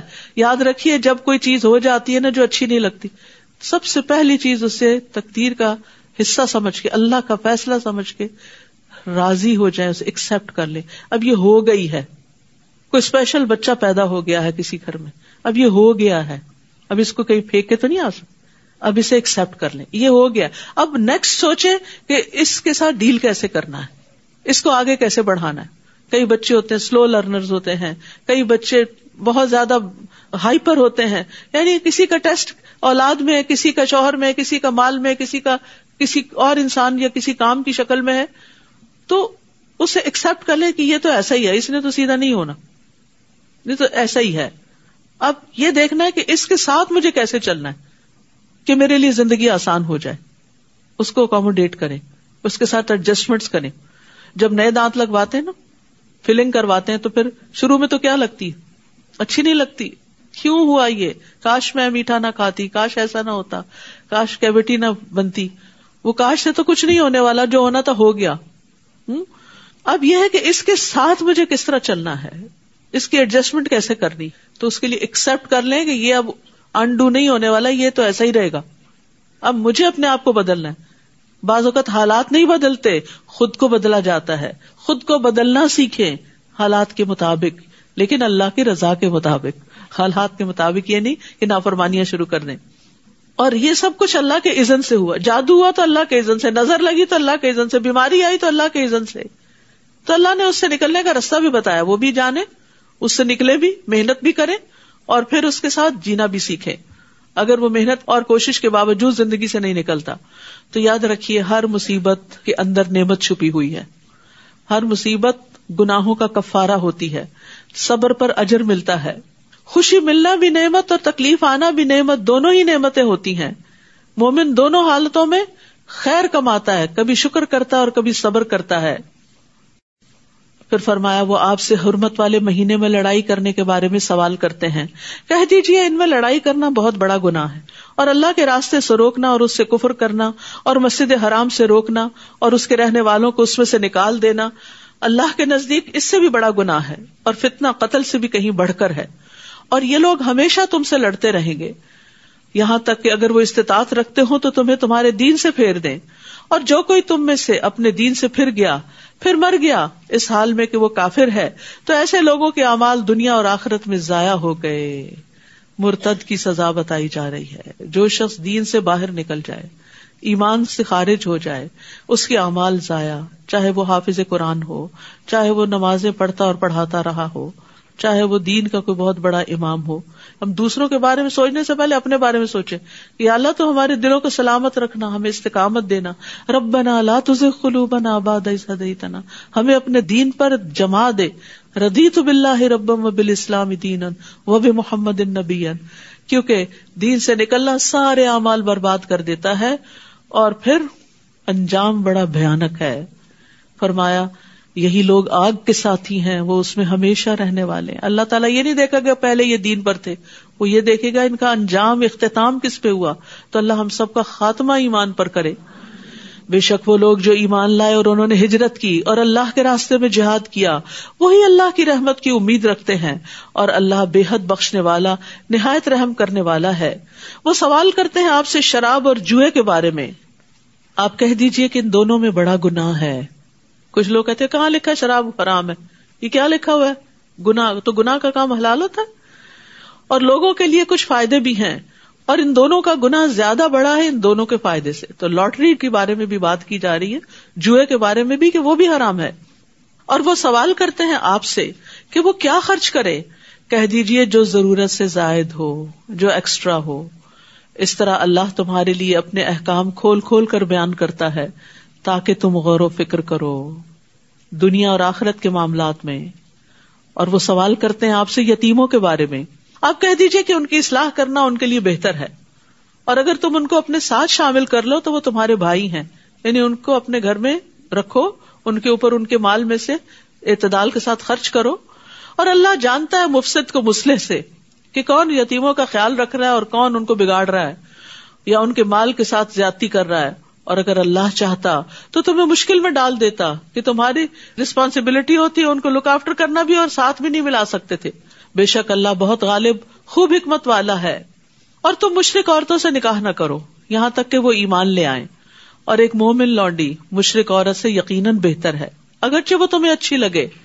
تو کیا کہا جا رہا ہے، مشرک عورتوں سے مسلمان مرد نکاح نہ کریں جب تک کہ وہ مشرک عورتیں ایمان نہ لے آئیں، اور تم اپنی عورتوں کا نکاح مشرک مردوں سے نہ کرو، یعنی مسلمان لڑکی نان مسلم سے شادی نہ کرے یہاں تک کہ وہ ایمان لے آئیں، اور ایک مومن غلام مشرک مرد سے یقیناً بہتر ہے اگرچہ وہ تمہیں اچھا لگے۔ یہ لوگ آگ کی طرف بلاتے ہیں اور اللہ تمہیں اپنے اذن سے جنت اور مغفرت کی طرف دعوت دیتا ہے، اور اپنی آیات لوگوں کے لیے واضح کرتا ہے تاکہ وہ نصیحت حاصل کریں، کیونکہ انسان جس کے ساتھ رہتا ہے نا اس کا رنگ ضرور چڑھتا ہے۔ تو اس لیے رشتے کے معاملے میں دین کو دیکھنا سب سے اہم ترین پرائرٹی ہونی چاہیے۔ وہ آپ سے حیض کے بارے میں، پیریڈز کے بارے میں سوال کرتے ہیں، آپ کہہ دیجئے وہ ایک اذیت ہے، تو حیض کے دوران تم عورتوں سے الگ رہو، یعنی ان سے جسمانی تعلق کا مطالبہ نہ کرو، اور جب تک وہ پاک نہ ہو جائے ان کے قریب نہ جاؤ، یعنی نفرت کی وجہ سے، عورت کی حفاظت کے لیے، اور خود مرد کی بھی بیماریوں سے۔ پھر جب وہ اچھی طرح پاک ہو جائیں یعنی نہا لیں تو جہاں سے اللہ نے تمہیں حکم دیا ہے ان کے پاس آؤ، یعنی صحیح پیسج سے، دبر سے نہیں۔ بے شک اللہ بہت توبہ کرنے والوں اور بہت پاک صاف رہنے والوں سے محبت کرتا ہے، یعنی اللہ تعالیٰ کو پاک لوگ پسند ہیں، اور اس میں توبہ کا ذکر ہے اور صفائی کا ذکر ہے۔ توبہ دلوں کی پاکیزگی، گناہوں سے پاکیزگی ہے، اور پاکی صفائی ظاہری صفائی ہے، یعنی ظاہر میں بھی صاف رہو اور باطن میں بھی صاف رہو۔ عبادت کس چیز کا نام ہے؟ ظاہر باطن میں اقوال اور افعال سب اللہ کی مرضی کے مطابق ہوں۔ نساؤکم حرث لکم، تمہاری بیویاں، تمہاری عورتیں تمہاری کھیتی ہیں۔ کھیت دیکھ کر انسان کا دل خوش ہو جاتا ہے. آپ اپنے گارڈن میں جاتے ہیں, کیسا لگتا ہے؟ آج صبح ہی میری نظر گھاس پہ پڑی تو میں حیران ہوگی کہ اتنی جلدی اتنا گرین. یعنی ذرا سی ہوا لگی ہے, ذرا سی بارش آئی ہے اور زمین نے اپنے رنگ دکھانا شروع کر دی. دیکھ کے دل خوش ہو جاتا ہے. تو بہت سی عورتیں اس کو بڑا مائنڈ کرتے ہیں, ہمیں کھیتی کیوں کہا گیا؟ نہیں بھائی, وہ تو سب سے زیادہ قیمتی چیز. گھر میں سے سب سے خوبصورت حصہ کون سا ہوتا ہے, اور کون سا گھر زیادہ مہنگا ہوتا ہے؟ جس میں گارڈن ہو, یارڈ ہو یا نہیں. اور جس یارڈ میں اور بھی پھل پھول والے درخت ہوں وہ اور بھی زیادہ قیمتی ہوتا ہے. تو عورتوں کو اللہ تعالیٰ نے بہت قیمتی اور بارونق اور خوبصورت چیز سے تشبیہ دی ہے.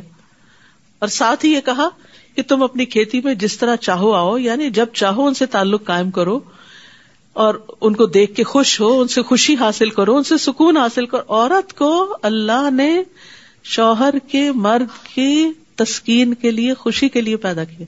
اس کا یہ مطلب نہیں وہ خود خوش نہیں ہوتی, جب وہ دوسرے کو خوش کرتی ہے تو خود بھی خوش ہوتی.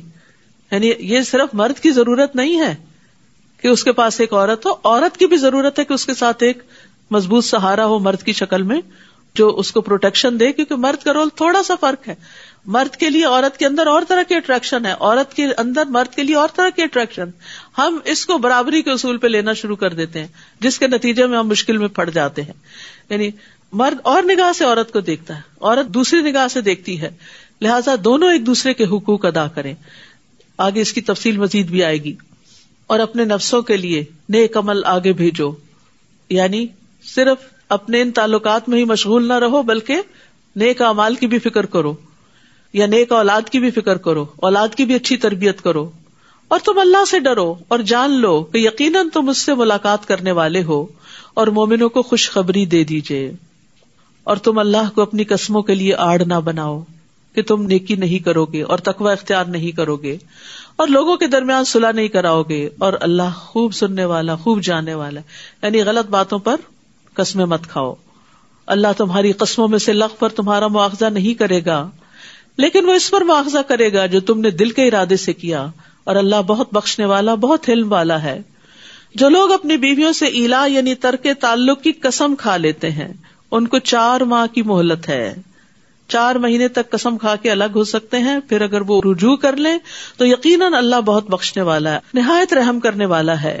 اگر 4 مہینے سے پہلے کریں گے تو قسم کا کفارہ دینا ہوگا, اور اگر وہ طلاق دینے کا پختہ ارادہ کر لیں تو بے شک اللہ خوب سننے والا, خوب جاننے والا ہے. یعنی پھر 4 مہینے سے زیادہ ایسے ریلیشن شپ کو لنگر آن نہیں کیا جائے گا, یا بیوی کو واپس لے لیں یا پھر اس کو الگ کر دیں کہ وہ کہیں اور شادی کر سکے. اور طلاق یافتہ عورتیں 3 حیض تک اپنے آپ کو انتظار میں رکھیں, شادی نہ کریں. اور اگر وہ اللہ اور یوم آخرت پر ایمان رکھتی ہیں تو ان کے لیے یہ حلال نہیں کہ اللہ نے ان کے رحموں میں جو پیدا کیا ہو اسے چھپائیں. یعنی اصل مقصد کیا ہے اس عدت کا طلاق یافتہ عورت کے لیے, کہ استبراء رحم ہو, پتہ چل جائے کہ کوئی بچہ تو نہیں پیٹ میں, کیونکہ بچہ اسی کا ہے کہ جس سے وہ حاملہ ہوئی ہے. اور ان کے شوہر دوران عدت انہیں لوٹا لینے کے زیادہ حقدار ہیں, یعنی 3 مہینے کے اندر یا 3 حیض کے اندر, اگر وہ اصلاح کا ارادہ رکھتے ہوں. یہ شرط ہے, یعنی ستانے کے لیے نہیں کہ پھر دوبارہ اسی طرح ذلیل کریں گے, لڑکائیں گے, اور پھر جب چاہیں گے طلاق دے دیں گے اور پھر عدت میں واپس لے لیں گے. اور ان عورتوں کے لیے معروف طریقے سے ویسے ہی حقوق ہیں جس طرح ان پر ذمہ داریاں ہیں. وَلَهُنَّ مِثْلُ الَّذِي عَلَيْهِنَّ بِالْمَعْرُوفِ وَلِلرِّجَالِ عَلَيْهِنَّ دَرَجَةٌ, اور مردوں کا ان عورتوں پر ایک درجہ ہے. اللہ نے یہ درجہ رکھا ہے. اگر نہیں مانیں گے تو 2 نقصان ہیں, ایک اللہ کی نافرمانی ہے, اس کا خمیازہ بھگتنا ہوگا, اور دوسرے حقیقت کا انکار, اس کا نقصان. یعنی جس کو اللہ نے رسپیکٹ دینے کے لیے کہا ہے اسے رسپیکٹ دینی چاہیے, جس کی بات ماننے کے لیے کہا اس کی بات ماننی چاہیے. اگر نہیں مانیں گے تو پھر نقصان ہی نقصان ہے, کچھ فائدہ نہیں. اور مردوں کا ان عورتوں پر ایک درجہ ہے, اور یہ نہ تو رسول اللہ صلی اللہ علیہ وسلم نے بتایا, نہ کسی اسکالر نے بتایا, یہ اللہ نے بتایا جس نے مرد اور عورت کو پیدا کیا. کیونکہ کسی بھی سسٹم کے اندر ٹاپ پر ایک ہی شخص ہوتا ہے. 2 لوگ ایک بس کے ڈرائیور نہیں ہو سکتے, 2 لوگ ایک کشتی نہیں چلائیں گے. 2 لوگ اگر کسی بھی جگہ پر کٹھی ڈرائیونگ شروع کر دیں, جیسے عام طور پر ہوتا ہے, ہسبینڈ وائف ساتھ ساتھ بیٹھ جائیں اور دونوں ڈرائیور ہو, تو پھر کیا نتیجہ نکلتا ہے؟ سارا وقت انجوائے کرنے کی بجائے ایک انسٹرکٹر بن جاتا ہے اور ایک ڈرائیور بن جاتا ہے, اور سارا سفر کا مزہ خراب کر دیتا ہے. اور اس میں دیکھیں بہت دفعہ بالکل اچانک ہی ہدایات دی جانے لگتی ہے. دیکھیں سامنے وہ دیکھ رہے ہیں, صرف آپ تھوڑی دیکھ رہے ہیں یا آپ زیادہ تھوڑی دیکھ رہے ہیں. تو بہرحال یہ اللہ تعالیٰ کی تقسیم ہے, اسے مان لینا چاہیے. اور اللہ بہت زبردست ہے, بہت حکمت والا ہے.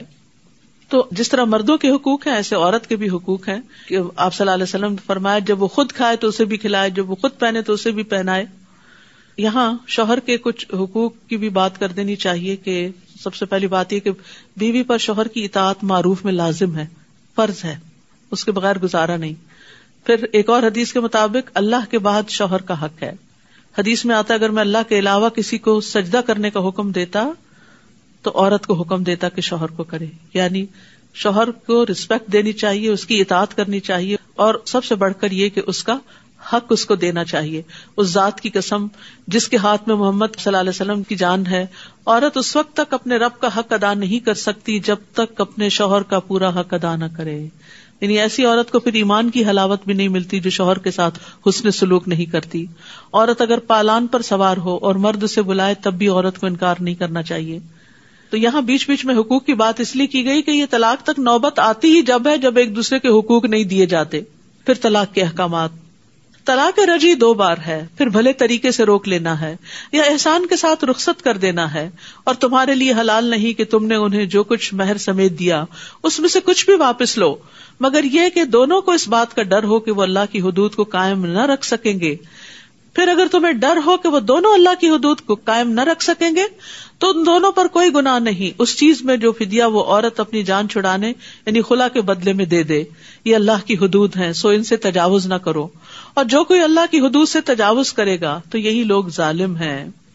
تو یاد رکھیے کہ طلاق کا معنی ہوتا ہے آزاد چھوڑ دینا, اور طلاق دینے کا صحیح طریقہ یہ ہے کہ عورت جب پیریڈ سے فارغ ہو تو ملاپ کے بغیر طہر کی حالت میں طلاق دی جائے.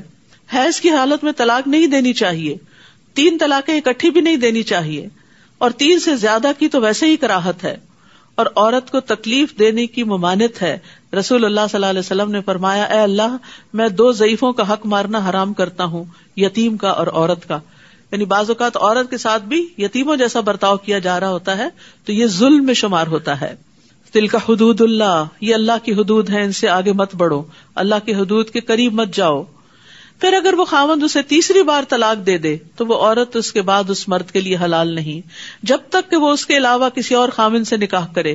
اور اگر وہ دوسرا خاوند اس عورت کو طلاق دے دے تو ان دونوں یعنی اس عورت اور پہلے خاوند پر کوئی گناہ نہیں کہ وہ باہم رجوع کر لیں یعنی نکاح کر لیں, اگر وہ دونوں سمجھیں کہ وہ اللہ کی حدود قائم رکھ سکیں گے. اور یہ اللہ کی حدود ہیں جنہیں وہ ان لوگوں کے لیے واضح کرتا ہے جو علم رکھتے ہوں.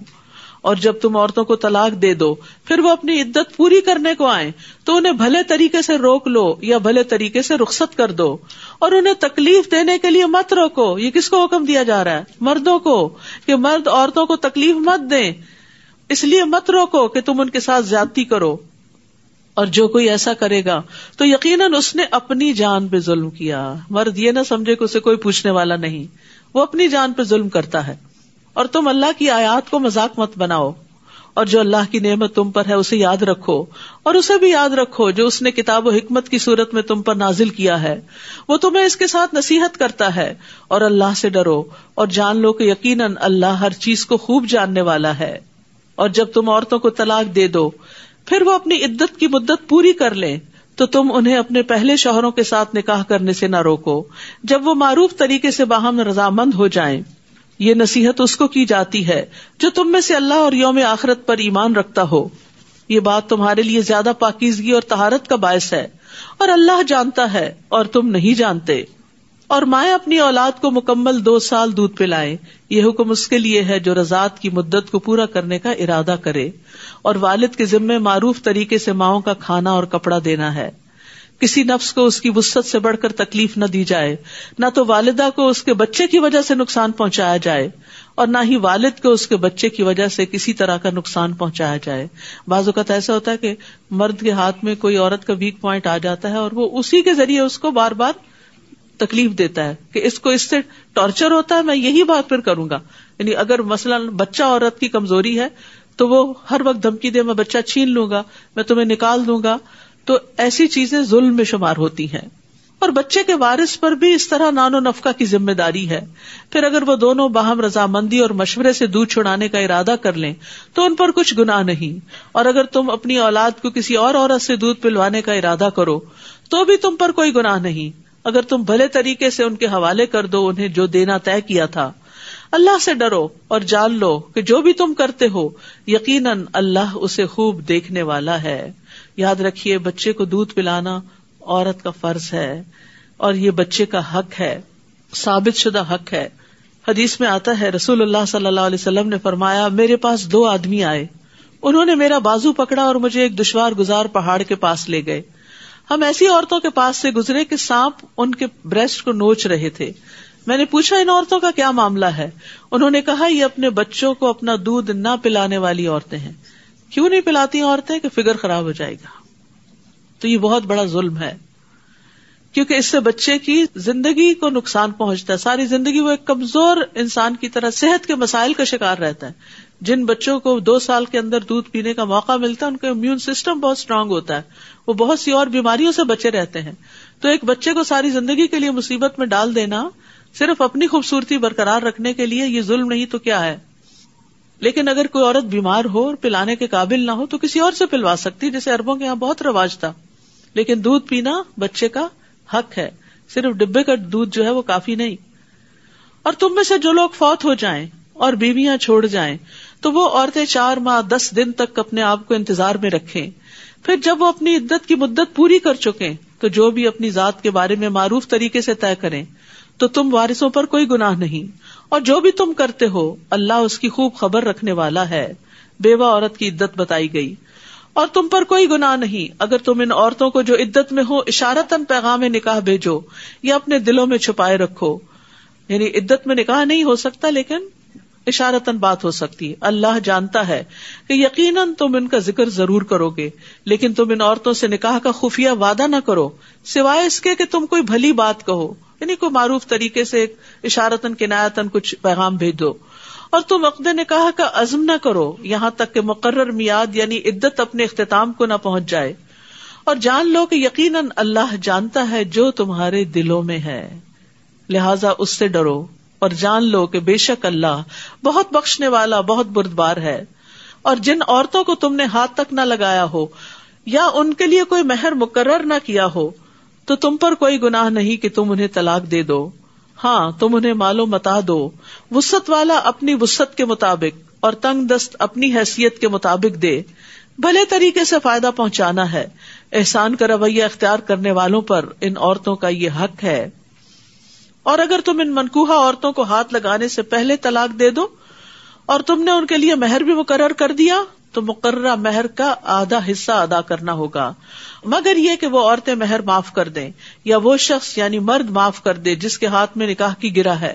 اور اگر تم معاف کر دو تو یہ تقویٰ کے زیادہ قریب ہے. معاف کرنے سے انسان متقی بنتا ہے.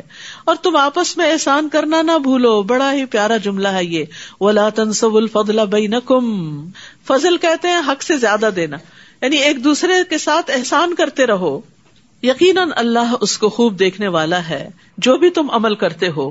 یعنی کسی کا بھی احسان نہیں بھولنا چاہیے، احسان فراموشی نہیں کرنی چاہیے. احسان یاد رکھنا ایمان کی نشانی ہے، اور ازدواجی تعلقات میں تو احسان کی روش کے بغیر خوشحالی آ نہیں سکتی. یاد رکھیے یہ احسان صرف زندگی میں نہیں، فوت ہونے کے بعد بھی یاد رکھنا چاہیے. اور احسان کو بھولنے والی عورت سے اللہ تعالیٰ بیزار ہے. رسول اللہ صلی اللہ علیہ وسلم نے فرمایا، اللہ اس عورت کی طرف نظر رحمت سے نہیں دیکھتا جو اپنے خاوند کی شکر گزار نہیں ہوتی، حالانکہ وہ اس سے بے نیاز نہیں ہو سکتی، اس کے بغیر بھی نہیں رہ سکتی. سب نمازوں کی حفاظت کرو، بالخصوص درمیانی نماز کی، اور اللہ کے لیے فرما بردار بن کر کھڑے ہو جاؤ. یعنی طلاق کے احکامات میں بیچ میں نماز آ گئی کہ کہیں لڑائی جھگڑوں میں فرائض نہ بھول جانا. اور درمیانی نماز سے مراد عصر کی نماز ہے. عصر کی نماز خصوصی توجہ کے ساتھ ادا کرنا چاہیے، کیونکہ منافق جو ہوتا ہے وہ عصر کی نماز لیٹ کرتا رہتا ہے.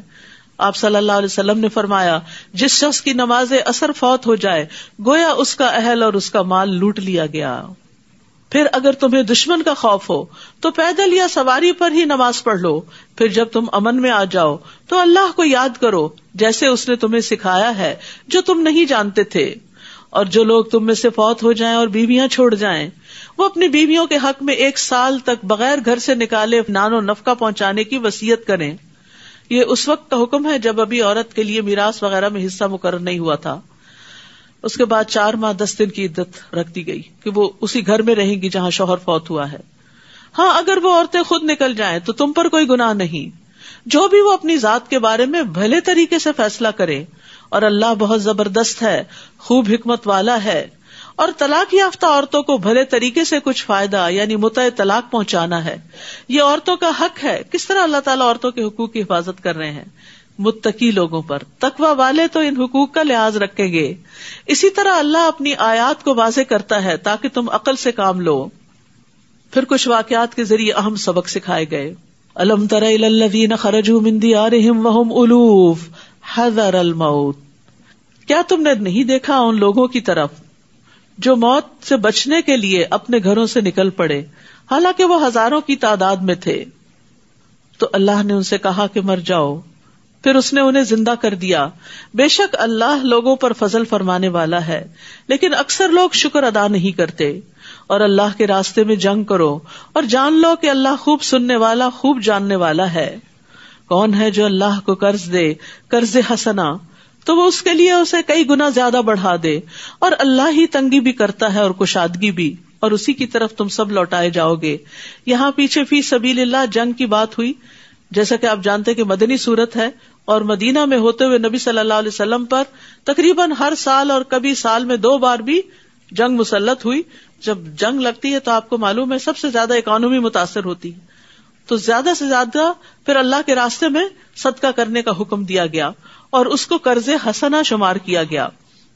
قرض حسنہ وہ قرض ہوتا ہے جس میں ثواب کی امید کی گئی ہو، جو دل کی خوشی سے دیا گیا ہو. ابن مبارک کہتے ہیں وہ قرض جو حلال مال سے دیا جائے. ایک اور قول یہ ہے کہ احسان نہ جتلایا جائے اور اذیت نہ دی جائے.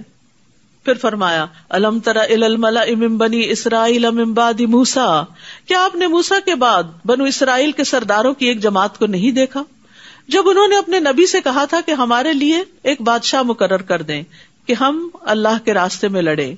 تو اس نے کہا کہیں ایسا نہ ہو کہ تم پر جنگ کرنا فرض کر دیا جائے اور پھر تم نہ لڑو.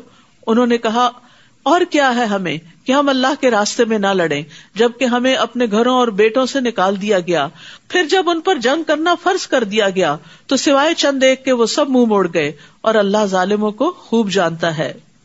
اور ان کے نبی نے ان سے کہا کہ بے شک اللہ نے تمہارے لیے طالوت کو بادشاہ مقرر کر دیا ہے. تو انہوں نے کہا کہ اس کی بادشاہت ہم پر کیسے ہو سکتی ہے؟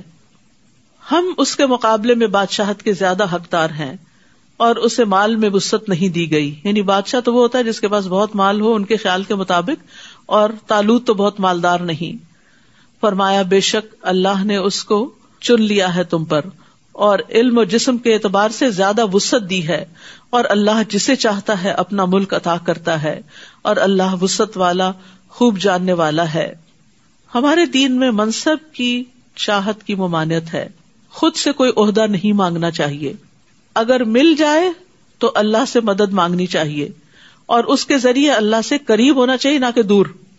جب کوئی اتھارٹی ہاتھ آ گئی تو انسان اپنے آپ کو بڑی چیز سمجھے اور اللہ کا حق مار دے. پھر اسی طرح اس آیت سے بھی پتہ چلتا ہے کہ علم والوں کو بغیر علم والوں پر فضیلت حاصل ہے. اللہ نے طالوت کو کس بنا پہ چنا؟ میرٹ کیا تھا کہ اس کا علم زیادہ ہے. دوسرا میرٹ کیا تھا؟ جسمانی اعتبار سے مضبوط ہے. تو لیڈرشپ میں دونوں چیزیں ہونی چاہیے، جسمانی قوت بھی یعنی اس اعتبار سے کہ وہ کام کرنے کی اہلیت رکھتا ہو اور اس کے ساتھ ساتھ جو کام اس کو دیا جا رہا ہے وہ کام کرنا بھی آتا ہو. وقال لهم نبيهم، اور ان کے نبی نے ان سے کہا کہ اس کی بادشاہت کی علامت یہ ہوگی کہ تمہارے پاس وہ تابوت واپس آ جائے گا جس میں تمہارے رب کی طرف سے تسکین بھی ہے اور آل موسیٰ اور آل ہارون کے چھوڑے ہوئے بقیہ جات بھی ہیں جسے فرشتے اٹھائے ہوئے ہوں گے. یقیناً اس میں تمہارے لیے ایک نشانی ہے اگر تم ایمان لانے والے ہو. یہ آیت جو ہے یہ آیت سکینت کہلاتی ہے. فیہ سکینتن، سکینت وہ اطمینان ہوتا ہے جو اللہ اپنے بندوں کے دلوں میں ڈالتا ہے. سکینت انسان کو سکون اور وقار پر ابھارتی ہے، یعنی انسان کے اندر ایک وقار اور ٹھہراؤ آ جاتا ہے. خوف کے وقت انسان کے دل کو مضبوطی دیتی ہے تو فتنے اس کو ہلا نہیں سکتے، آزمائشیں اس پر اثر انداز نہیں ہوتی، غم اس کو نہیں گلاتے، انسان کا ایمان اور یقین اور بڑھ جاتا ہے. تو ابن قیم رحمہ اللہ سکینت کے مرتبے کی شرح کرتے ہوئے کہتے ہیں کہ یہ اللہ کے عطا کیے گئے رتبوں میں سے ایک رتبہ ہے کہ جس کو اللہ سکینت عطا کر دے. یہ رتبہ انسان کی ذاتی محنت اور کسب کی وجہ سے نہیں ہوتا. تو قرآن مجید میں 6 مقامات پر سکینت کا ذکر ہے، ایک سورۃ البقرہ میں، 2 بار سورۃ التوبہ میں اور 3 بار سورۃ الفتح میں، جن کو آیات سکینت کہا جاتا ہے. جب انسان ان آیات کو سنتا ہے یا پڑھتا ہے تو شیطانی حملوں اور بیماریوں سے نجات پاتا ہے. ابن قیم کہتے ہیں کہ ابن تیمیہ رحمہ اللہ پر جب معاملات شدت اختیار کر جاتے تو وہ سکینت والی آیات پڑھتے، اور میں نے ان کو ایک بہت عظیم واقعہ بیان کرتے ہوئے سنا جو ان کو بیماری میں پیش آیا. یہ عقلیں اس کو برداشت کرنے سے عاجز آ جاتی ہیں. یہ شیطانی روحوں سے جنگ کرنے اور ان کا مقابلہ کرنے کا واقعہ ہے کہ جب ان کی قوت کمزور پڑ گئی تو ان کے سامنے شیطانی روحیں ظاہر ہو گئیں. یعنی جنات بھی جب ہی پوزیس کرتے ہیں جب انسان ویک فیل کرتا ہے. وہ کہتے ہیں جب معاملہ مجھ پہ بہت شدت اختیار کر گیا تو میں نے اپنے رشتہ داروں، اپنے ارد گرد والوں سے کہا مجھ پر سکینت والی آیات پڑھو. پھر وہ حالت مجھ سے ختم کر دی گئی اور میں بیٹھ گیا اور مجھے کوئی بیماری نہ رہی. تو کسی بھی پریشانی کے وقت ان آیات کو پڑھنا جو ہے یہ دل کے سکون کا باعث ہے. یہ بے قراری اور بے چینی، انگزائٹی کو دور کرتی ہیں، ایمان میں اضافے کا باعث ہوتی ہیں. آیات کے نمبر نوٹ کر لیجئے. سورۃ البقرہ کی 248، التوبہ 26، التوبہ 40، الفتح 4، الفتح 18، الفتح 26. فلما فصل طالوت بالجنود، پھر جب طالوت لشکروں کو ساتھ لے کر نکلا، کہنے لگا بے شک اللہ تمہیں ایک نہر کے ساتھ آزمائے گا، تو جس نے اس میں سے پی لیا وہ مجھ سے نہیں، جو اس کو نہیں پیے گا وہ مجھ سے ہے، سوائے اس کے جو چلو بھر کر اپنے ہاتھ سے پی لے. تو ان سب نے اس کو پی لیا سوائے چند ایک کے. پھر جب انہوں نے اس کو پار کر لیا تو وہ لوگ جو اس کے ساتھ ایمان لائے کہنے لگے آج ہم میں جالوت اور اس کے لشکر کا مقابلہ کرنے کی کوئی طاقت نہیں.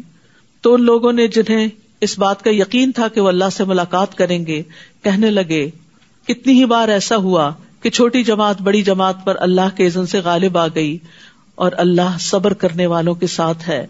اور جب وہ جالوت اور اس کے لشکروں کے مقابل ہوئے تو کہنے لگے اے ہمارے رب ہم پر صبر انڈیل دے اور ہمارے قدم جما دے اور اس کافر قوم کے مقابلے پر ہماری مدد فرما. فہزموہم بإذن اللہ، اور انہوں نے اللہ کے اذن سے ان کو شکست دے دی. اور داؤد علیہ السلام نے جالوت کو قتل کر دیا اور اللہ نے اس کو بادشاہت اور حکمت عطا کی اور اس کو اس میں سے جو چاہا سکھایا.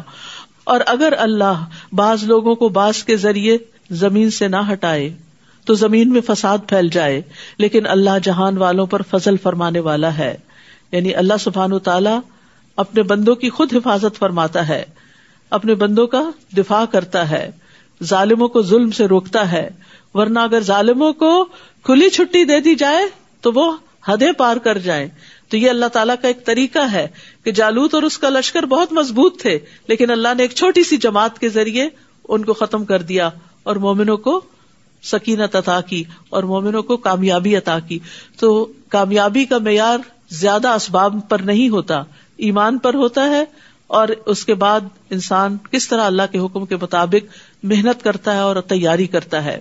تلک آیات اللہ نتلوها علیک بالحق وَإِنَّكَ لَمِنَ الْمُرْسَلِينَ، یہ اللہ کی آیات ہے جنہیں ہم آپ پر حق کے ساتھ پڑھتے ہیں اور یقیناً آپ رسولوں میں سے ہیں.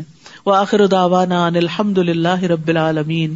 سبحانک اللہم وبحمدک اشہد ان لا الہ الا انت استغفرک واتوب الیک. السلام علیکم ورحمۃ اللہ وبرکاتہ.